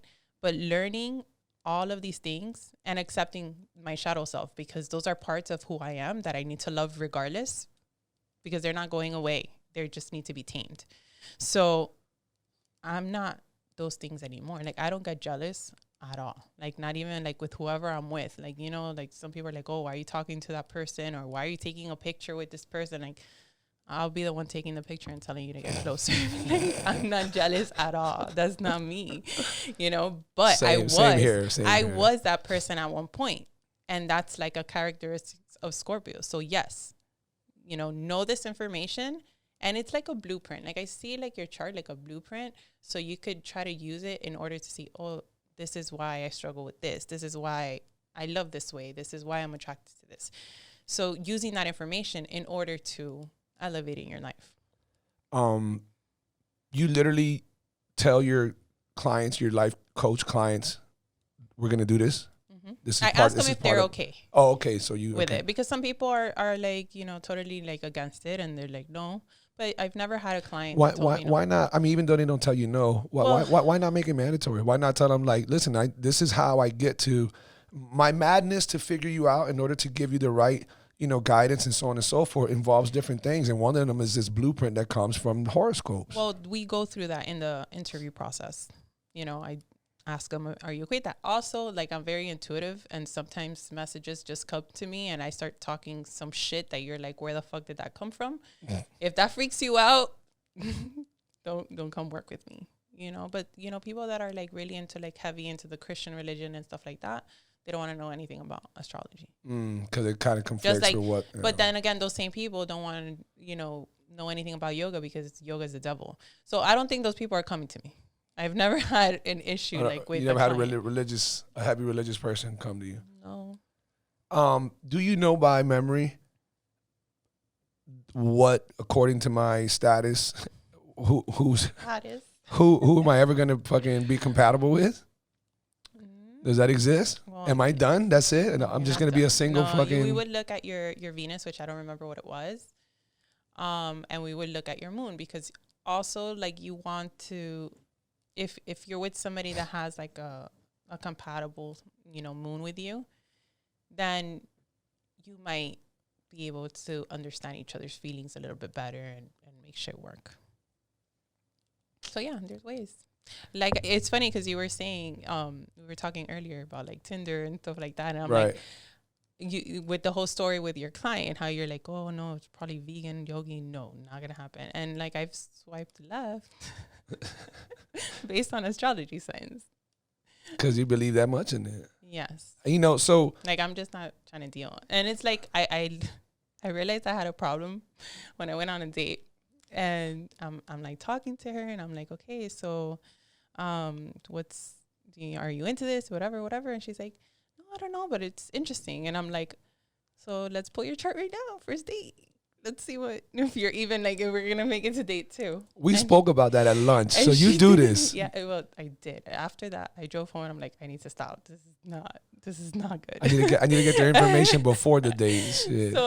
So then she didn't know her information, and I made her call her mom. Oh, so tell somebody really quick. You told me when I was trying to give you my information, you got to have date of birth, place of birth, and time of birth. Mm-hmm. Those are the 3 main? Mm-hmm. Date of birth, time, and location. And then you can take off with everything else after that.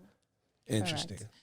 So, but she called her mom, and she got the information, and we pulled the chart. And then on the way home, I was like, okay, I need to stop, because that's just weird. And but she sent me flowers a couple of days later, so I guess I didn't freak her out too much. I told a few of my clients that I train, I told Sylvia too, but based on Tinder. I mean, Tinder, I use it as a reference, but I just say in general. Yeah. And I give them I go, for instance, when I'm on Tinder, which goes nowhere for me, I am just on Tinder window shopping. I don't get matches. I don't know what people are doing, but whatever. Anyhow, if I don't see working out on your little 5 thingies, there better be something very active there. Jiu-jitsu, I don't know. If I see walking, movies, Netflix, I don't care how beautiful you are. Get the fuck out of here. We are not going to vibe. We're not going to vibe. No, you need to be part of something else, or I just don't care just because of your beauty. So, and then sometimes. Just like if they're really boring and they don't stimulate you. Exactly. Here we go. You're throwing the Gemini thing at me, aren't you? That's a Gemini moon thing. Like, you need to be stimulated. If the person's boring, it doesn't matter like how good looking they are. And then the flip side, you might not be the most ideal looking. What's up, everybody? Just want to take a quick second to tell you guys thank you so much for all the love and support.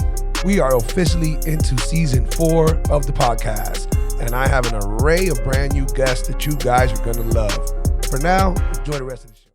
Okay, but so going back to something that you mentioned earlier, I know this, but I don't think the audience might have caught it. So when you were telling that story about your little stalker ways and how you did what you did. I'm sorry, whatever you call that. Investigate. Okay. Woo. You mentioned that you were on a date with her. Yes. So, you openly bisexual? I'm dating women more now. So you're leaning more towards that side? Yeah. Okay. How do you handle this when it comes to your kid eventually? Has he seen this? He knows. Yeah. The thing is that my mom is gay and my older sister's gay. So, like, my kids have grown up seeing it, like, as a normal part of our family. So after Roger and I separated, I was seeing someone. So, she was always around. And I kind of just wanted to let him know, what was happening. And he was like, oh, okay, like, cool. Like, it wasn't weird for him. It wasn't anything. As long as there's good vibes there or whatever. And obviously you don't have to have this conversation with the little one, but the little one hasn't gotten too curious to be like, yo, what's up? No, he doesn't know. No. Yeah. Okay. Well, that's good. That's that has become a little bit easier for people to do, I guess, nowadays. But it still must be challenging for the parent to like, damn, how do I break this in? How do I go this route? You know, at least it seems like it would be. But apparently, my son is very like I don't like to say so mature for his age because children are children, but I'm able to have conversations with him where he's able to process and understand like a lot of the things that I tell him. How is he with his younger brother? Are they really close, or is he like that little shit? No, he drives him crazy. They're 7 years apart, so he's like, he's so annoying. He's always bothering me. Oh man, you gotta put him in some jujitsu. I'm telling you. I know. That's where it's at. I'll always say it. That's where it's at. I just had this conversation with somebody else. That's where it's at. What do you recommend for kids? Jiu-jitsu. Not soccer, not this. Karate. How about karate? Fuck karate. Jiu-jitsu. So that's where it's at, you know. So something about your practices. The reason I wore this shirt. Can you flip that around for me? I didn't flip it. Yeah, thank you. Just to make sure everything's good over there. The mushrooms. You caught me by surprise when we had that part of the topic. You were coming like, oh, I'm still like, do you practice? I'm like, I already know what you're trying to ask. Just ask me already. Well, I mean, you know, one, all yogis are different. Two, people are just, you know, the mushrooms is now becoming more accepted. Huge props and praise and everything to Joe Rogan, you know, for having the scientists that he's had on there, the practitioners that he's had on there, not just mushrooms, but psychedelics in general. Yeah. And much less just opening everybody's, not mind, but opening everybody's knowledge to the different drugs that are used out there and how some use it differently than what others should. So we're talking about mushrooms, though, psychedelics. When did you start getting into that where you saw, was this part of the yogi experience? Or was? Well, I did mushrooms when I was like in my early 20s, but like trying to just get fucked up. Right. So it was fun, but it wasn't like the same experience as it is now. And circling back to the whole psychedelic experience, it was part of my healing process earlier that I started doing ceremonies and going to ceremonies. So I've done ayahuasca, I've done peyote, and mushrooms. So it's funny that you mentioned Joe Rogan because Roger comes to me one day and he's like, have you ever heard of like ayahuasca? And I'm like, no, I don't know what the fuck you're talking about. I'm just ignoring him on the computer. He goes, no, it's like this thing Joe Rogan's talking about. And like, you have like these spiritual experiences, but you have to go to Peru to do it and all of this stuff. And I'm like, okay, you know, like I'm not going to Peru, you know? So I just like bypassed it. During that time, I started hanging out with somebody that brought it up. And usually they say like when these things are brought up to you, it's calling you. So in that week, she's like, oh, have you ever heard of ayahuasca? And like I go to these ceremonies and I'm like, Roger, what's that thing you were telling me about? And I was ignoring you the whole time. And I'm like, oh, this person says we could do it here. And he's like, no way. So I got into that. And I've only done it like a handful of times, but I feel like you don't need to be doing it all the time because that could also become a distraction of you actually doing the healing work. Exactly. Like, yeah, people go to these ceremonies or they're always, you know, eating mushrooms or always, because it's so healing and it's so spiritual, but then you're not allowing your time to integrate what's coming up for you and dealing with the real shit, right? So I started with the ayahuasca. It did help me see some of my shadows, and then I started doing the work on that. And I tried peyote. Peyote, I like peyote. It's like a heart opener. It's a beautiful medicine. So the highs are different. Yeah. Is this a known thing, or is this just this happened with you? Peyote is more like the next day you're like, oh, like happy. Like ayahuasca kicks your ass. Right. I've done San Pedro too. That was really intense. I've only done that one once. It was very intense for me. I was going through a really dark time. And I was just like, I'm never doing this again. This is kicking my ass. But it healed. It did what it was supposed to do. It's just very, very intense.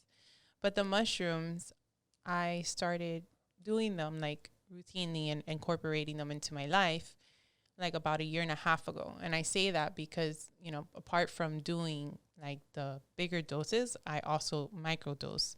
So you take smaller doses on like every day, like it's a capsule that I take. And when you do those, you really don't feel it. You if don't you feel it, you're tripping. Right. You're not supposed to feel it. But you definitely are a sharper, more whatever. Correct. You version. feel the benefits, but you're not supposed to feel like you're tripping. Right. I'm not going to lie that sometimes I kind of overdid it and I was like, oh shit. And, you know, but like I mentioned earlier, I used to be on Adderall and Ambien. I have ADHD. So it helped me with my focus and my concentration, my creativity. I feel very connected, you know, to nature, to people. It's just a beautiful, you know, medicine that truly helps me. And then taking the bigger doses, even if I take it like for fun, there always comes a moment that something comes up that I have to deal with. You know, even if I'm in a crowd, it'll come up and I'm like, got it. You know, like, I'm going to look into this. So you mentioned, you taught me something new that I've never heard of before. And it was, I won't say it yet.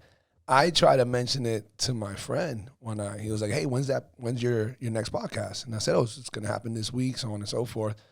And I said, bro, I was talking to this girl, you know, when I had lunch with her, and she had mentioned that because he likes to do shrooms, you know, and he, you know, for the right reasons, not just to party. Mm-hmm. And I said, fuck, what was the term that she mentioned? That's like when you really get like, you hit that, and I couldn't even finish it. And he said the term, what is it? Heroic dose. Heroic dose. He goes, cut me off. Oh yeah, heroic dose. And I'm like, so this is for real? He's like, oh yeah, that's when like you fucked didn't up. Trust like, me? What's wrong? No, of course I did, but I guess I didn't know it was that known. I've never heard heroic dose.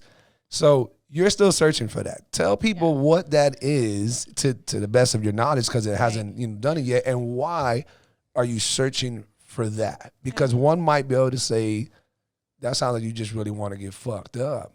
Well, it's a different experience. What they relate the heroic dose to the ego death, right? So ego as an ego, right? Your ego, okay. Your ego death, and you going through this level of consciousness that, you know, I don't know what I'm gonna find in there. What I have so many like blacked out memories from trauma and in my subconscious mind that I don't know how much deeper in my healing I could go if I do this, right? So I want to reach the heroic dose. I've tried, but I've failed miserably. And I've tried twice. The first time I held a circle with different people taking the medicine. I only took 1 gram because I was facilitating and I was, you know, you want to be guiding, at least enough in charge. Well, yeah, I was guiding people and, you know, but I wanted to take the medicine with them. So that was like at 10 in the morning. I took that 1 gram. So I'm like, tonight I'm going to take my 4 grams, like heroic dose. I had my 2 anchors, you know, because if you're going to take that dosage, like you want somebody there. Right. I have my anchors. It's happening, whatever. I get home. I take my 4 grams and I'm like, yeah, everything looks really trippy, but I'm not going anywhere. I'm still here.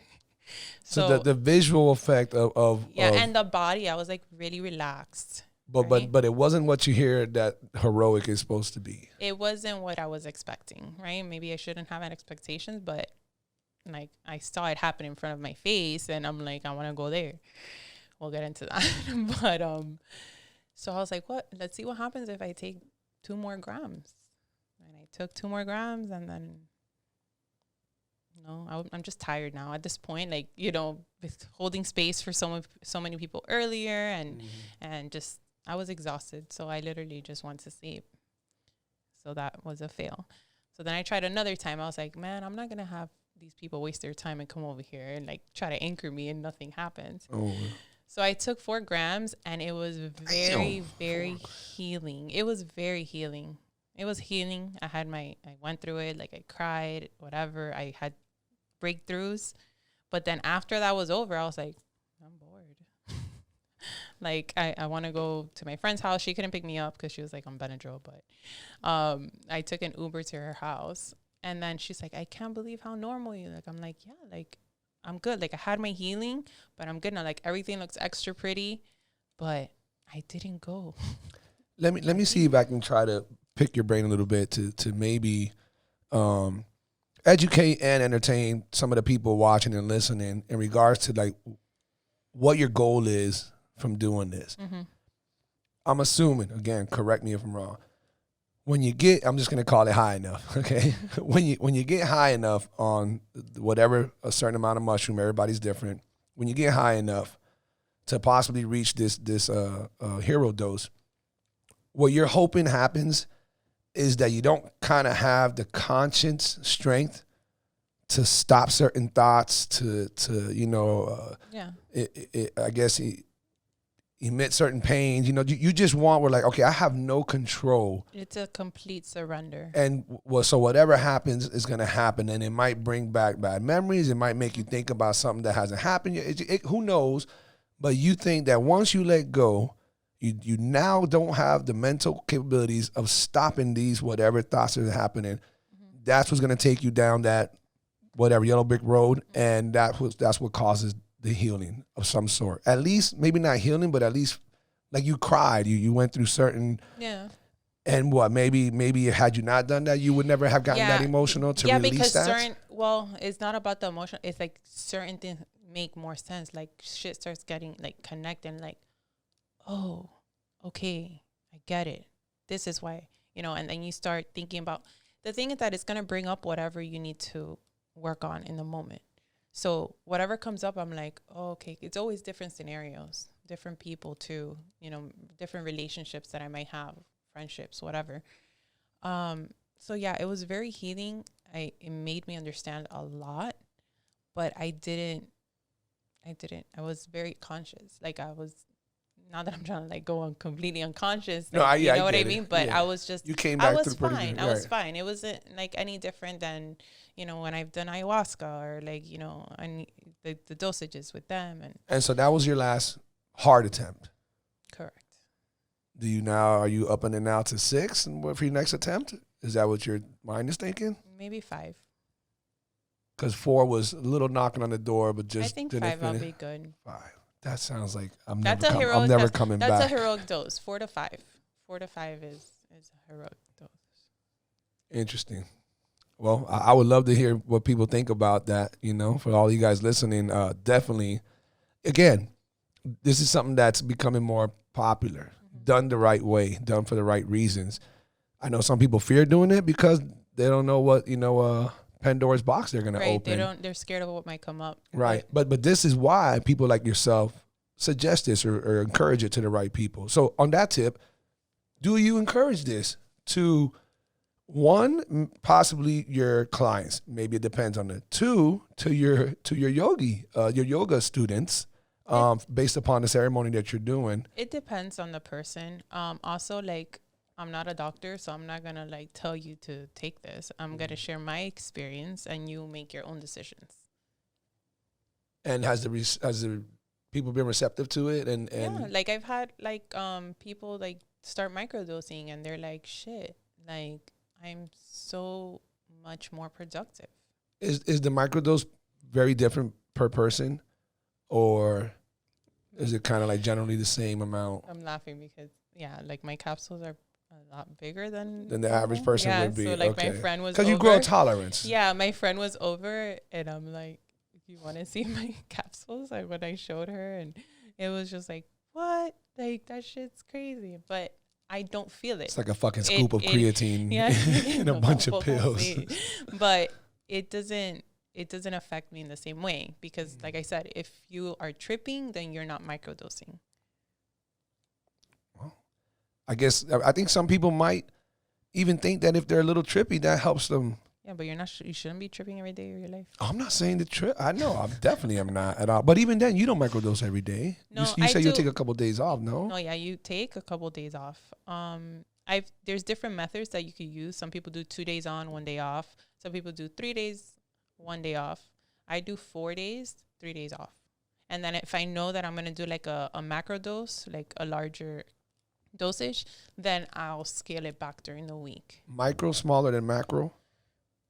And why do the macro? Because let's say you're trying to get creative. Let's say you want to go that. Yeah, like if I want to, I love hiking and doing shrooms. I feel so connected to nature. And it's you're going to feel a little extra, obviously, with the macro. Yeah, exactly. And then, or if like I'm I want to do that. I want to do some macro dosing. It's fun. Go hit the water or something. We still have a sound healing. Oh, yeah. Yeah, guys, I told Romy that I was going to commit to I don't know what 2 grams you recommended. I don't know how your tolerance is, but My tolerance is pretty good, but 2 grams kind of shakes my boots. You know, I don't know if I want to do more than that, to be honest. No. I'm somebody who I warm up for my warm ups. Mm-hmm. Like that's what I do in fitness. Like Wes, what are you doing warming up? And then when the next round comes, Wes, what are you doing? Now I'm gonna really warm up. Like that's how I am. So I want to gauge, you know. And it's not that I have a fear factor because you can open up any fucking door from my memory. Please do. It's nothing for me to feel bad about, feel ashamed about, go weird, go crazy, you know. I mean, yeah, I got my prison experience, but I'm not ashamed of that. It happened, whatever. I don't know. So there's no fear there. I'm such a control guy, not a control freak when it comes to people. I never want that to be pushed upon me because that is not accurate at all. But a control freak in regards to like, I have to feel a certain amount of empowerment no matter what the situation, where we're at. You know, when I go to certain restaurants, I can't have my back towards I know. You made me switch. Oh, yeah, we did that. I forgot. And I knew why you were doing it, too. I get it. You don't have to explain. I know. Well, but anyhow, so I gave you my word. So we're going to do the sound healing. Yes. So what is this? I'm sorry to call it. What is this bowl called? Technically, it's a bowl. God damn it, it's a bowl. There are a bunch you can of put some bowls cereals in there yeah. if you wanted to. I mean, that's a whole lot of cereal, but okay. So what is this bowl called? They're crystal sound bowls, and then they have like different vibration hertz, and then each one, I have 7 of them. Each one is for a different chakra. So when I do like private sessions with people, or even if I'm leading a group, like I always set my intention to allow me to like be guided to serve these people based on whatever healing that they need. So I'm literally doing the sound healing, and I'm being guided by my spirit guide. They're not telling you what they need. You feel correct. Okay. And sometimes like I'll just start talking, and then people are like, oh my God, like you said this, and then, you know, and I'll just call certain things out like I just don't. So I've done the sound healing while people have been on mushrooms. And I had this one private session with this girl once, and she was just like, she had never experienced that, and she had never experienced something so healing in her life. She's like, all the bad stuff was like, I saw it, but then I saw like the light and the good, like just destroying it. She said that it was like the movie Venom, which I'm glad she said that, because that's like one of my favorite movies. Like when Venom's trying to take over Tom Hardy's like body, right. And she's like, it felt like Venom was trying to take over, but like the light was. And she's like, I can't even thank you, or I can't put into words what you just did for me. Has anybody who was in a very, very good place in their life, so they thought, okay, I'm kind of almost trying to use myself a little bit, you know, always very positive, very optimistic, very centered, very grounded, just, you know, everything's good, you know. Only issue I can talk about is the inconsistency sometimes with training clients, which, you know, you have your taste of that, especially when it comes to November, December, early January. Rough time for trainers out there. Everybody's spending money somewhere else, traveling and all this stuff. And then we had the Omicron spike. So people were ducking me. So it's like, damn, pockets got a little slim, bank account went low. That's the only thing I would ever complain about. Mine is that, man, do I love life? I love life. I love my friends. I love my family. Everything's going great. Here we are doing our first podcast of the season. I mean, I just couldn't be happier, you know? So have you had somebody that happy, feeling that good with confidence, not the motherfucker that's lying and is just putting on the front, because that's not me. Have you had those come up to you, do this same type of ceremony, and then it have different effects where they're not talking about this, you know, yin yang, evil coming out, good coming in? Because a lot of times when you mention this, these are people who need some kind of healing. And I'm not saying I don't need healing. I don't know what that would be like, because my heart's not broken. I don't know that I need healing. I don't know. I just don't know where that would come from. Right. But have you had somebody who was, man, life is good, but I still want to do this. I just want to, you know, see what else it does. And it goes a different route that you didn't expect? Yeah. I mean, like I mentioned earlier, that everybody has traumas. So like for somebody like you're like, oh, my trauma is like, you know, I've been to jail, whatever, but you can't think of anything else. What people don't understand is that a lot of our trauma stems from childhood. And one example could be like, Agreed. Let's say that you lost your toy in the park and it was your favorite toy, and you left and you realized it when you were in the car, and you're telling your mom, oh my God, I left my toy. And your mom's like, too bad. Like, we're not going back. Like, no, like, that's it. You're done. that's a traumatic experience. That's just locked in there that for shit life. is like, I'm not being seen, I'm not being heard, like she does not care, like I'm not important. Right. So you start It's not about the toy, really. It's all that other stuff. You start creating these core beliefs, and then that shit carries over. So a lot of people don't realize this. So they think that they got all of this shit going on, and then they go to like a sound healing session, or they take, plant medicine, and then shit comes up and they're like, oh, or they start working with a life coach and they start pointing shit out. Because I've had people like come up to me because it's funny because people come up to me and they're like, oh, this is the reason why I want to hire a life coach. I'm like, okay, great. I got your assessment back, but that's not what we're going to be working on. And then I start pulling shit out that they didn't even realize were issues that they had. And then they find healing through that. But the sound healing also is heals the body. So I've had people come to my sound healing sessions that have injuries and literally heal them. I had this one guy that had an ankle injury in January, and he came to my sound healing session like in August, and he told me like, my ankle was killing me during the whole session. Like it was uncomfortable. Like he was not happy, like not at all. But the next day he went for a run for the first time since January. Wow. I can easily believe that type of stuff there. And I'm a big believer in energy, the waves that we produce unknowingly, those that we sense unknowingly, whatever you want to call it. Gut intuition sometimes can be, you felt like there was a gut, but really you just received somebody else's ways and they sent a signal that they did. Kind of like when you randomly, let's say you're very interconnected with a close friend of yours, maybe your business partner or other people that you're really tight with. Aren't you really tight with Ashley? Or, yeah. Okay, well, whoever it is, let's just say randomly right now, when you leave here, thought just comes to your head, oh, fuck. I want to call Ashley and tell her about this idea that I had, with Wes and so on and so forth, whatever. And then you call Ashley and Ashley just starts tripping. Bitch, I was just thinking about you. All oh my time. God.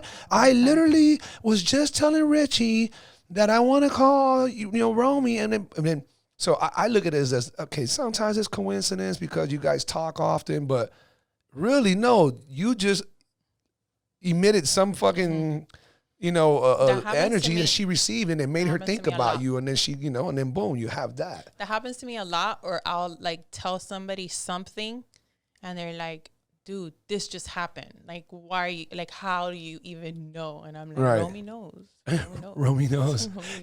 You gotta put that on a shirt. Fuck yeah, you gotta put that on a shirt. Yeah, sell it that almond vine. Romy That'd be dope. My clients, Romy knows. Romy's always right. I'm not always right, but I'm always right. But the always right one. That was not gonna be your hottest seller. Well, a lot of people work. Romy knows sounds dope. You really got to do that. We got to hashtag that one.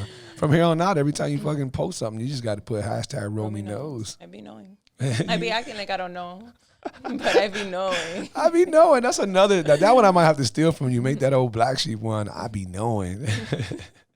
How's everything going at the actual business? I know that businesses have had a rough time going through COVID, 1.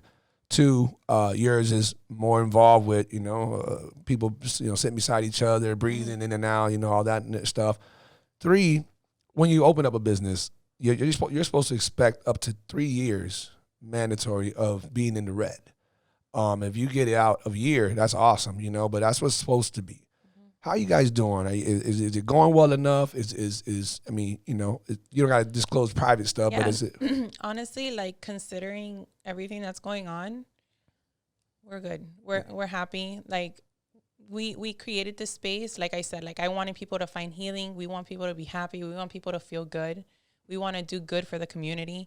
So I feel that intention that we put into it makes all the difference, because people literally walk into the space and they're like, wow, like it feels so good in here. And you can't fake energy. Damn right. I like that. You can't. And then you always got people posting stuff, I don't know them, but you always shout them out when they shout you out. And I think it's awesome. And we definitely want to try to, help get people over there. I'm going to be one of them for sure. It's gonna be different for me. I've never done this, I'm a little weird with it, but I'm gonna do it. We have our 1-year anniversary next month on the 27th. We're having a nice party. Why don't you go? Well, there you go. What's up, everybody? Just want to take a quick second to tell you guys thank you so much for all the love and support. We are officially into season 4 of the podcast, and I have an array of brand new guests that you guys are going to love. For now, enjoy the rest of the show. So alongside Almond Vine and the teachings and everything, I remember that I saw you doing, I guess what I would call retreats, right? When you invite people to go certain locations. And then, so is this kind of like doing what you do at your place, but connecting with nature and doing it out there? Yeah, so I hold retreats in North Carolina. As of right now, I'm hoping to expand to other places once I figure out the logistics. But right now, I do 2 retreats a year in North Carolina, and just being there and connecting to, that energy and the mountains. And I love, my favorite part is there's no reception. Oh, nice. So it forces a lot of people to disconnect, and a lot of people struggle with that. You choose, oh, hell yeah, they're fucking addicted. Like, they're addicted more than what they even think that they're addicted. Yeah. Like, dead ass. It's crazy. Even the mechanics of your arm is used to always bringing something up. Mm-hmm. Is, or tapping your screen. As well, all that, yeah, without a doubt. Do you guys always choose the same, I don't know, lodges or Airbnb? Like, how's it done? No, well, now we have we don't stay together. We learned, my partner and I, that we do this, my best friend, we do this together, and we've done 4 retreats, I think it is. And we've learned so much from each and every one. And, we hold it at one place, and then people come to the house. Because we want to help as many people as possible. So the ticket number is not as high as any other retreats. So it's very affordable. So in order for us to do that, we're going to, have to have you stay at your own place, provide your own food, with the exception of the last night that we make dinner for them. But we make it affordable in that way. And it's gone good? Yeah. It's amazing. I mean, I think the last time you had about how many people? The last one. 20, 14, somewhere around there? 20-something. Damn, that's a good amount. And it's crazy because the first Are they all couples, or was there a lot of single people, or people who went without their significant other? Yeah, a mix. And there's people that have never met us, that found us on Instagram from other states, that go alone. And I feel like that's so brave. And I think it's cool. That's really fucking dropping your balls and giving, the universe. Yeah, whenever somebody does that, I take a moment to acknowledge that, because that's, some people can't even go to a fucking dinner by themselves. Yeah. Didn't we speak about that at lunch? I mean, you're a mother, so it might be different with you to go on yourself, but I don't hesitate to go to dinner by myself, go have a couple beers by myself. And people look at me like I'm weird. Like, you're the weird one. I enjoy that. Some people are so uncomfortable with themselves that they can't stand to be alone with themselves. Preach. So yeah. It's a sad thing. It's a sad thing. And it's even sadder because a lot of times they don't realize it. I'm not sticking up for people because, I can take my turn on bashing people when it comes to soft ass things and whatever. But I think a lot of times, to some of their defenses, they don't realize how addicted they are to certain things. How, I don't care what anybody thinks. Bullshit. If you didn't and you're hungry, you'll take your ass to the restaurant and have a meal all by yourself. Period. That's it. So you can no longer use that statement. And it's crazy. I remember this one girl. I don't know if you remember her. Her name is Julie. Do you remember her? But we were having lunch one day, and there was this guy eating by himself, and she's about to start crying because the guy's alone eating, and I'm like, what's wrong with you? She goes, I just feel so bad for him.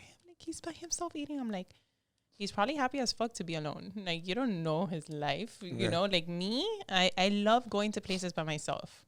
I remember I had this pobre viejo, man. Amazing, great guy, older guy.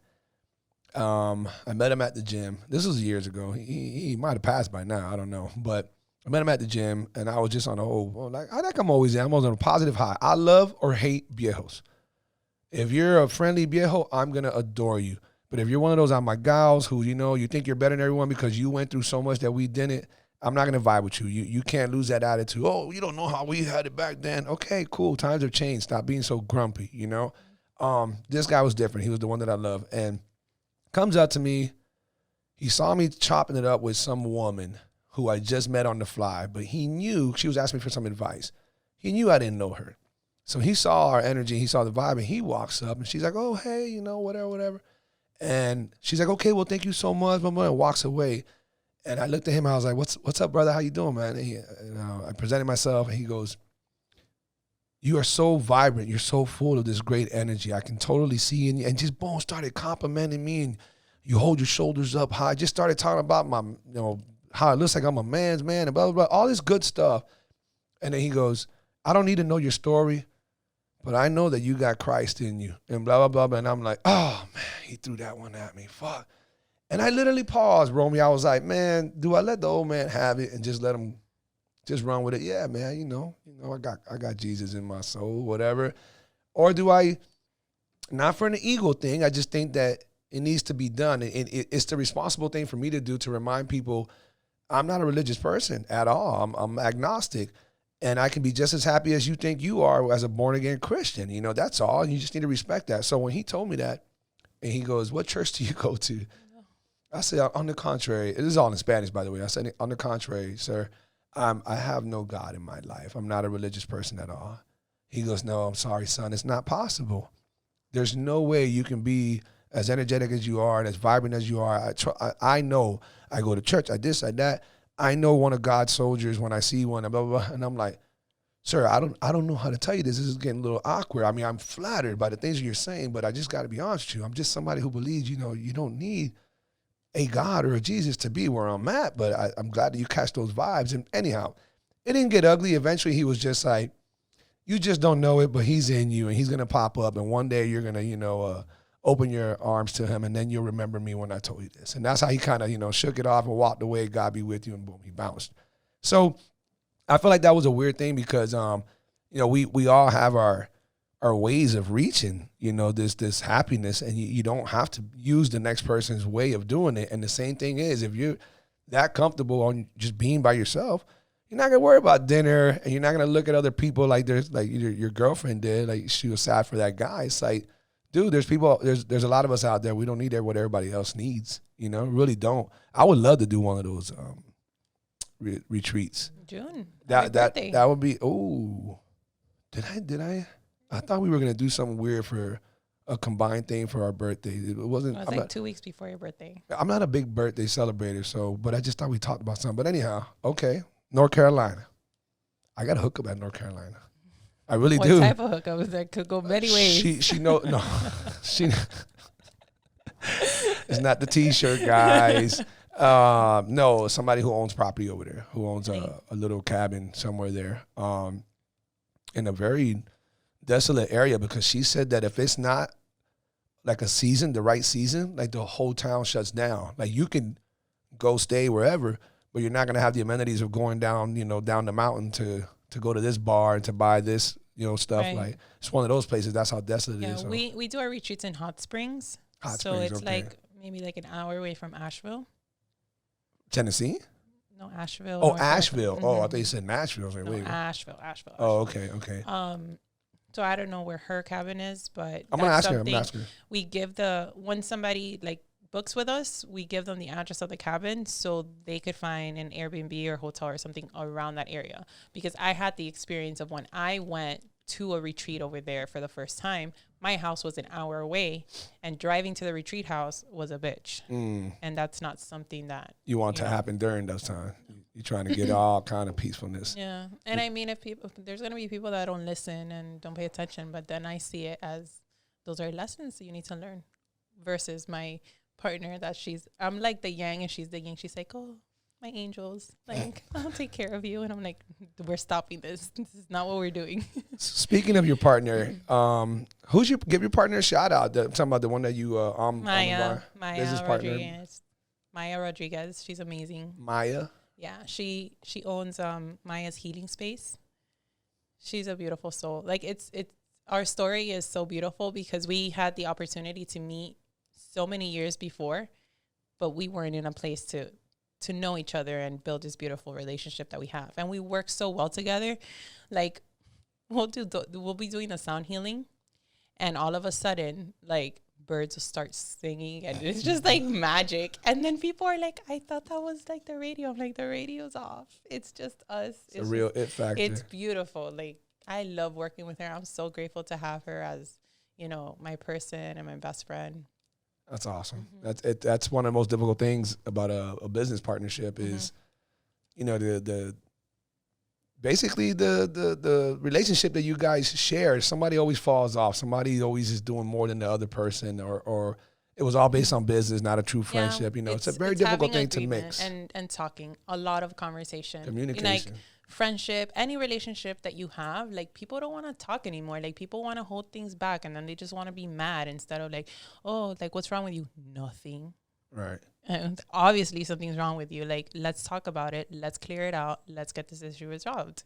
You know what I mean? Like, it's just, you know, something that healthy. I just saw on TikTok. It was really good. I don't know who posted it. Psychologist, somebody posted it, whatever. But it was basically like to add to what we continuously say, which is communication is key, which it is. Obviously, that's probably number one.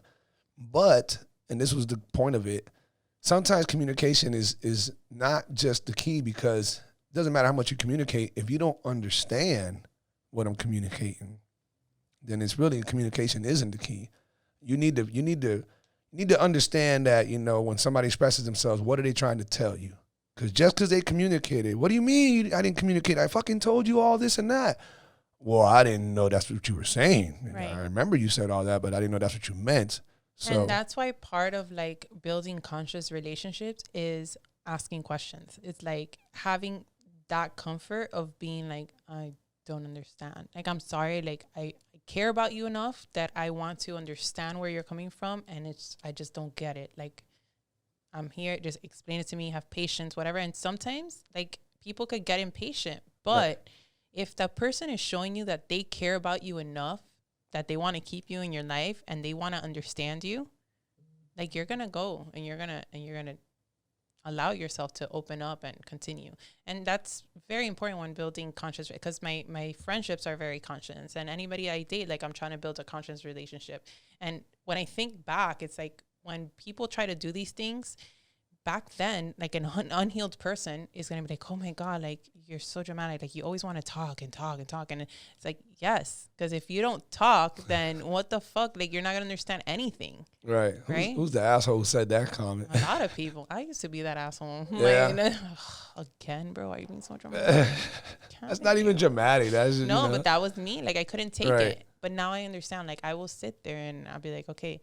And sometimes we start feeling things and we don't want to tell the person that we're with, like, this is coming up for me, because you don't want them to reject you, reject you or think differently of you or whatever. And then we just hold it in. Like, what are you building there? There's no authenticity. There's no like real shit like going down. If you come and like, look, I feel like, you know, you're triggering my abandonment issue because whatever. And the person's like, I see how that makes sense. You know, that's not my intention. I'm going to be more aware. So stuff like that doesn't happen. So on that note, right, I told you I hung out with my homegirl last night. Haven't seen her in, you know, like 15 years. And shout out to my homegirl, Liza. What's up, sweetie? So we were catching up, and, you know, when she was asking me about the podcast and this and that, she goes, Wes, I just knew you were going to do something like that back then. I'm like, no way. I didn't fucking know it. I never thought about this. I was like, why would you think that? She goes, because you were always trying to spit some type of knowledge to somebody. You weren't just talking shit that nobody wanted to hear, that people got annoyed about. You were just trying to always help somebody become better, but you weren't overly preachy about it. You would just be like, hey man, you should probably do this, right? And I was like, yeah, I've always been like that, but you really thought that. She's like, man, you like to help people, but you just don't give it off. Like, you know, the tattoos, your face, your this, your that. What? What'd you? Gemini. Those are your Gemini traits. I literally told you this is the Gemini perfect shirts on, man. But, you know, and when we were discussing it, I told her that, man, one of the things that I love, you know, and I gave her the details. You know, podcasts don't make money. For all you guys who want to do podcasts, it's not a money maker. It's just you love what you do. You love to have the conversations. You love to dive deep into whatever topic you're into. I don't care if it's sewing, if it's MMA, if it's, you know, holistic medicine, whatever it is. You really have to appreciate it. money will come with sponsors in the future, so on and so forth. But we were talking about this, and I told her that, man, one of the things that I love the most out of doing the podcast is, even though I'm flattered by the compliments of I was always a good talker and this and this and that, I feel like I got my master's in conversation. Mm-hmm. And I think most people lack that. They don't understand what it is to have a good conversation, meaning say your part, make sure it's informative, not insulting, so on and so forth, because if you don't deliver the right thing, then someone's not going to be willing to accept it. Now, flip the roles around. When you're done talking and someone else talks, stop thinking about what to tell them as a response. Stop thinking about the reaction that you have floating in your head, like what's called step on the ants. Kill all those little thoughts. Step on the ants and focus on what this person's saying so that you can have a better understanding of what they're trying to relay to you, because they might be emotionally invested. They might be riled up a slight bit. They might, be on some whatever shit just happened and hit the fan. You have to really pay close attention. Majority of people don't do that. Even when you're talking about the relationship, hey, we're communicating, but shit's still fucked up. Well, because truth is, if I had a camera on and I'm paying attention, when we were communicating, it was you talking, and I'm over here thinking, bro, just let her talk and let this shit get over with. Tell her you're right. I'm sorry, babe. My bad. Can we get over it? Can we get back to dinner? And really nothing got resolved. No. That was the wrong thing to do. I did not pay attention to what you were really trying to relay. Because had I done that, things could be different, and they're not. Mm-hmm. So, it all comes to that. It's not always communication. You really I don't use that love language reference. That's not my thing. I don't like that terminology. Oh, but you don't speak my love language. Man, there's no real love. Love language is something completely different. No, I know, but people use it even on, you have to know the type of person I am in order to communicate something to me, in order to get me to like something. Show affection. Yeah, well, and I'm not even talking about the intimate part. Mm-hmm. I'm just talking about the love languages that's like, hey man, you're not gonna get the best out of me if you come at me that way. Mm-hmm. This is how you talk to me, like homeboys, 5 homeboys. You wouldn't think there's 5 love languages there, right? But there is love languages. When you talk to Jimmy like that, man, he's sensitive. When you want to tell Jimmy he fucked up, you got to tell him different. When you tell Wes he fucked up, you can tell him, bro, you fucked up. Mm-hmm.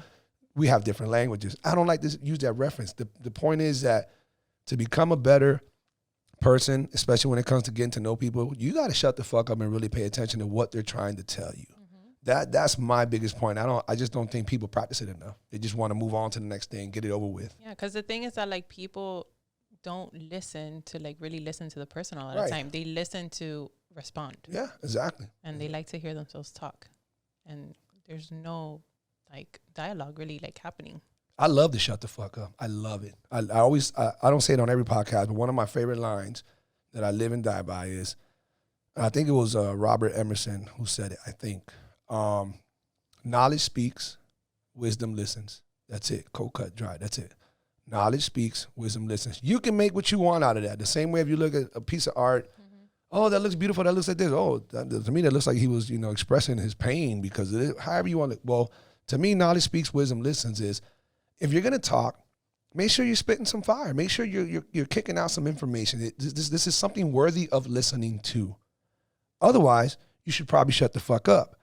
And when you do shut the fuck up, be wise enough to just stay quiet and really pay attention to what the other person is saying so you can understand what they're trying to relay, And to me, that's bettered my life immensely. I mean, obviously, it has to be a person that's willing to. Of course. Because it's work. Most that shit is don't. hard. Yeah. You know what I mean? So if you really care about the person and somebody, is telling you, I'm feeling this way, I want this, this is what works for me, what doesn't, you want to pay attention to that, right? Mm-hmm. But people get in relationships for, reasons that it's oh, don't talk about marriage or kids. I'm okay, but, does your person know that these are not the things we talked about first date, the questions that we ask and stuff like that, let them know from the get. Don't have this highlight reel of pretending to be this person, and then 3 months later get pissed because you're not showing up the way you showed up in the beginning, because you're being fake. You changed. You're not the same. Oh, you put on a front, you put on a front, you shouldn't. Yeah, we definitely talked about that. And I get picked on all the, well, now you get picked on because I didn't fucking make somebody call their mom right in front of me. But, I get picked on because of my hit list. My, 7 out of these 10 better check off. Mm-hmm. If not, then that's You have a list too? For sure. Oh my God, people think I'm insane. You see what I mean? I'm telling you, this is all the time. But it's yes. I think these people are fucking crazy. But you know, I'm this like, is why how would I you- see it. This is how I see it. I write the list. These are the qualities and the things that I want in my person, right? So now I'm intentionally putting that energy down. Now I'm going to manifest this person, right? I also have to become the person this person deserves. Because you want all this shit, but you don't deserve it. Right. Right? Right. So anybody could call me crazy, but that list, that's some real shit. Of course. I don't want to talk nobody down, but I want to ask people, where's your list? What kind of dummy are you? Like, the smartest, richest people in the world will tell you should have a checklist of every day of what you're going to do. Right. They'll tell you should write shit all the time. They'll tell you when you got thoughts of it. So it's very real. You need what is your bar and why? Does it make sense? Does it make sense? Do you want a 10, but you're a fucking 5? Doesn't make sense, correct. bro. Let's fix this, okay? Yeah. But what makes sense? What do you get along with? What do you like to do?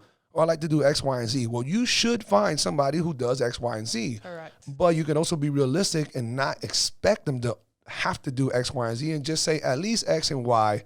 Z is okay if it's not there because, this is where you have the meshing part. But you got to have a list. If you don't got a list, I think you're a dodo head, and this is why majority of people go through so many, not you, divorces and breakups and all that. Damn, you just wasted the fuck out of your time, Exactly.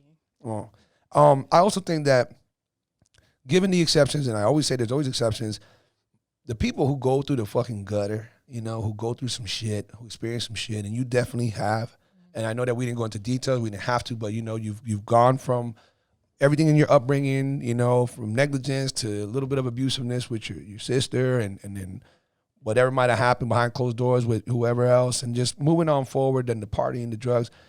A lot of times when you hit the bottom, man, those people become amazing if they want it bad enough, because they were at the bottom and they had to go through this craziness and they had to acknowledge that they had these issues in order to bloom into something else. Kind of like, maybe not the best example, but kind of like Sigmund Freud. Not everybody agrees with all his teachings, but he wouldn't have had such breakthroughs had he not put himself into that craziness, doing those drugs, trying his bisexuality out. I think he was more gay than not, though. I forgot the details on that. But these type of people tend to become amazing people. And I know that because I gravitate towards them.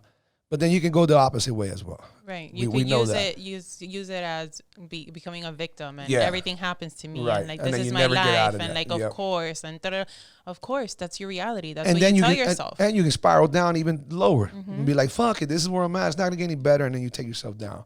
You are the complete opposite, though, Romy. You have a great, amazing story, that I think can even be told in more details. And some people should probably write a book in the future. You should think about that. I have. Okay, you should. You should.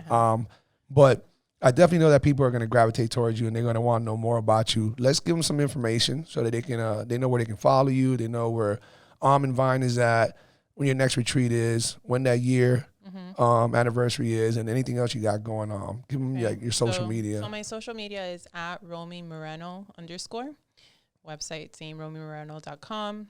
Almond Vine is at Vine, and we're located on Coral Way and like 142nd Avenue. In the MIA. Yes. So Miami, South Florida, make sure you guys show your love. We have our 1-year anniversary party next month, and it's going to be a brunch style, free drinks for the first 2 hours, 11 to 4. I'll be able to drink by then. I'll be done with my challenge. Oh, yeah, that's right, your challenge, yes. So, yeah. And then the retreats. So my next one. North Carolina retreat is going to be in June 8th through the 10th. So it's a 3-day retreat. And then I'm also going to be doing like 1-day retreats at Almond Vine. So the next one would be the 27th of March. And I hold moon ceremonies for the new moon. New moon is for manifesting, and we dive deep into that. Are these at the Almond Vine? Okay. Yeah, so I do sound healing. We do intentional work. I do a full moon moon magic, where I use the energy of whatever moon it's in, and then we'll do a little ritual, and it's beautiful stuff. Sounds it. And I gave you my word, and I'm definitely going to back it up. I'm going to do the sound thing with you, and I'm going to go to the anniversary for sure. Yes. And hopefully I'll be on that next retreat. That way I don't want to commit. I know I want to go to a retreat because I love that. You'll be at one. Yeah, I'll be at one. I just don't want to say it's going to be the March one because hopefully I'm getting carried away with different things that I want to do as well. So we'll see about that. But, hon, I can't tell you how much I appreciate you doing the podcast with me. I thought it was awesome. You're an awesome person. Great story. And you helped me bring back this fourth season to go into full effect. You still owe me my whatever readings. I'm right after like we've done. Okay. We're gonna do this. She's gonna drop the fucking hammer on me. There's a lot. You made it seem like something's going on. I don't give a fuck. I'm a Gemini. Bring it on. I take it all on. How would you feel if I tell you like your life purpose is to like, instead of being so independent, you're a very independent person. I'm all about me. Like I take care of myself. Like I don't count on anybody. Mm-hmm. Yes. What if I told you had to be the opposite? But like you have to, your purpose is to like work with people and be more patient with people. Because we had a conversation by the But I have no problem with that though. More than being like asking for help and not being so independent. I don't have a problem with asking for help. I just don't know where I would, what kind of help I would ask for right now. Anything like. And my main help right now that I need is to increase the podcast. I need an engineer in here. So I need somebody who can smash these buttons and do all editing on the fly so that I can post this thing tomorrow. That's what I need help in. I don't know. Like, I'm not trying to, No, it's fine. You're making it seem like it might be deeper, so I don't know. Well, yeah. The thing is that what I look at when, the first thing I look at when I pull my clients' charts are the nodes, the north node and the south node. So the south node is basically like the energy that you came in to this lifetime from a past life, right? So that's the energy that we're comfortable in being. The north node is a complete opposite sign. So it's going to be uncomfortable to go towards that north node energy. So your south node is in Aries and your north node is in Libra. So like we talked earlier. It's a long walk. Yeah, very. My nodes are opposite of yours. So my south is Libra and my north node is Aries. So that's actually, learning this is what actually pushed me to go forth with my divorce, actually, because I realized how when my coaches told me and Maya told me, when you decide what you're going to do with your marriage is when you're going to level up. Libra is all about balance. They represent the scales. So balance, keeping everybody happy and content. People come to you and they talk to you and you're like the mediator. For me, it was like, since my marriage wasn't toxic, we got along, whatever. I was like, maybe there isn't anything more for me out there. I could stay in this marriage. It's fine. Aries is more like me. Like, I'm doing me no matter what. I don't care who it hurts or whatever. I'm not going to consider anybody else. It's all about what I want to do and making decisions, like not intentionally hurt people, but going head first in whatever decisions you're going to make. So I saw how I was doing that with my marriage, because I would talk about like wanting to separate, and then the next day I would be like, maybe not, like, right. It's whatever. And then I noticed I did that the next day after we had our conversation. Like I felt that feeling of my just trying to keep the peace. And I was just like, oh, this is what that is. So I'm going to do the opposite. My advantage is because my moon is in Aries, it doesn't feel that uncomfortable to go there. So for me to tell you to be more like Libra, it makes me cringe because I'm not like that. Like, to the extent of like, since my emotions are like Aries, I'm able to go and like, no, I'm going to do what's right for me. Be selfish, right? In a non like asshole way.